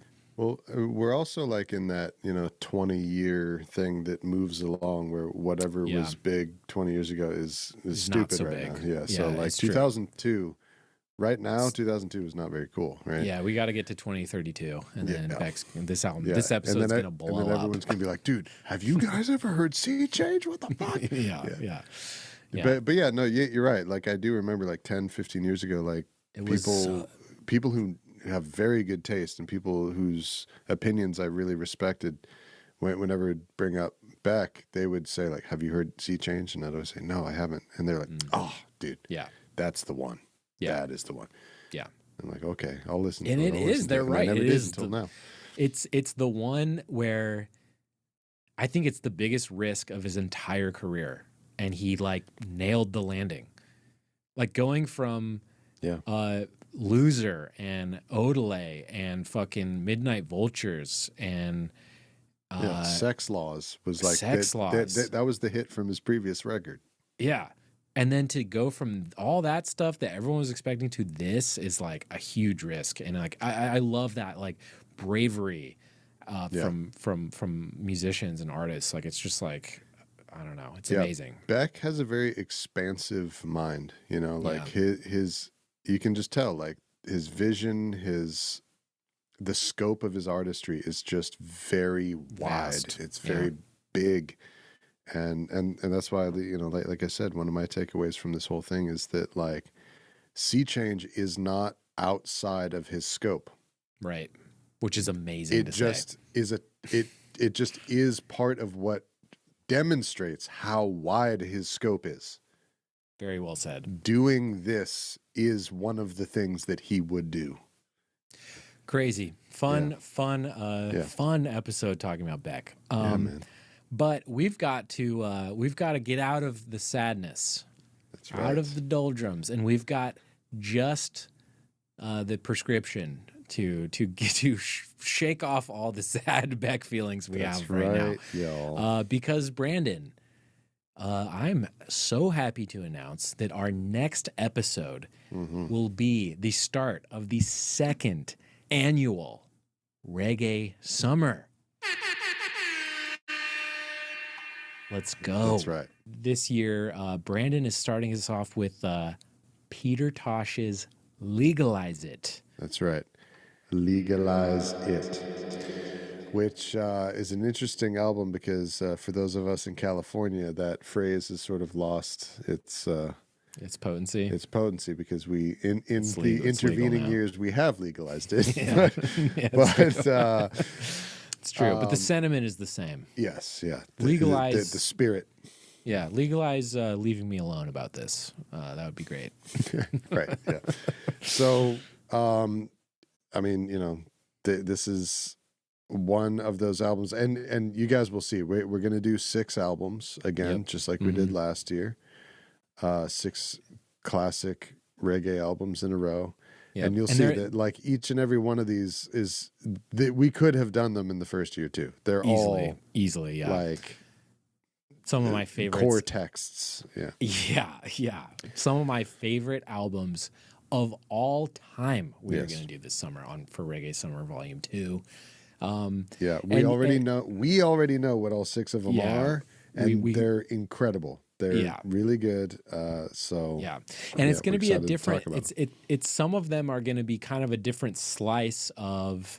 A lot of it is it's less of the Rastafarian stuff of like the heavy religious stuff. Some of it's a lot more secular, which is really interesting. Yeah, there's a bit more secular. I mean, Legalize. Legalize. We're starting off with a very Rasta. Yeah, it's super Rasta. But as it goes along, some of it is kind of different. Yeah, but yeah, super excited. We're gonna try to get some fun guests for the show. We'll see what happens. We're still working on that, but anyway, so stay tuned for that next episode. Peter Tosh's Legalize It. Get your bongs out. You're welcome. Go. Yeah, it's so fucking good. It's such a good record. Yeah, faithful listeners who we love, you are welcome because you get to listen to Legalize It for 2 weeks now. Yeah. And I'm so excited for this. I mean, I have loved listening to Beck. I've loved listening to, Michael Jackson and Gorillaz But we talk about Reggae Summer and all this stuff. Every time we're done recording, me and Brandon talk about Reggae Summer and how excited we are to do it. But just knowing that right now, once we get out of this recording session right now, I get to just do nothing but listen to Legalize It for 2 weeks. I'm so excited because I've been intentionally starving myself. Me too. I've been wanting to put this album on. Yep. In the same vein, yes, we're doing Reggae Summer again. Why? Because me and Brandon are in a reggae band called Black Market Dub. That's right. Well, you can find all of our music, our vinyl, everything on Bandcamp, blackmarketdub.bandcamp.com. You can also support our show by going to our Patreon page, patreon.com/blackmarketdub. Over there, we upload ad-free versions of this show. Our last episode, Breakfast in America, we've had kind of a weird upload issue that I'm working on. It hasn't been, as of right now, it hasn't been uploaded yet to Patreon, but I'm going to work on it. I'm going to figure it out tonight before I go to bed. So yeah, you get all kinds of size queen. Patreon. There's size issues with Patreon. File's too big. So yeah, help us out. We're all the literally.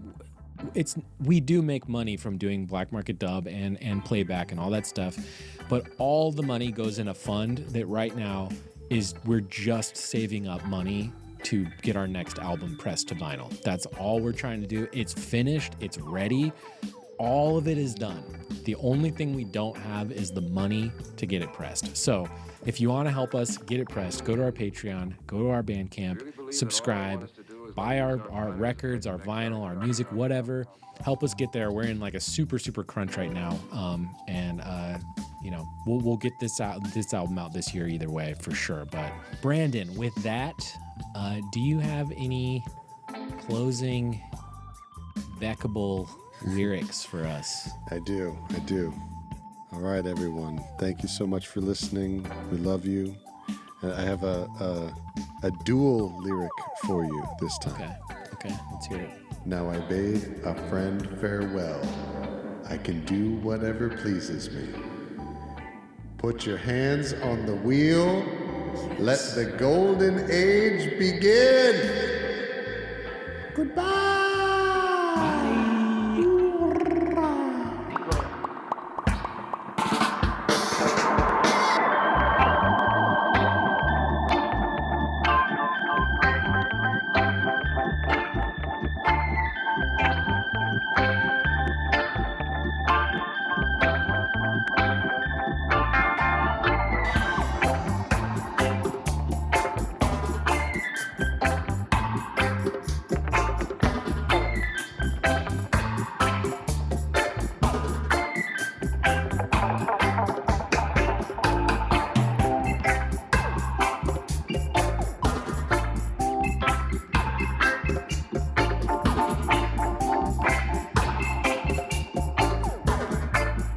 Breathe.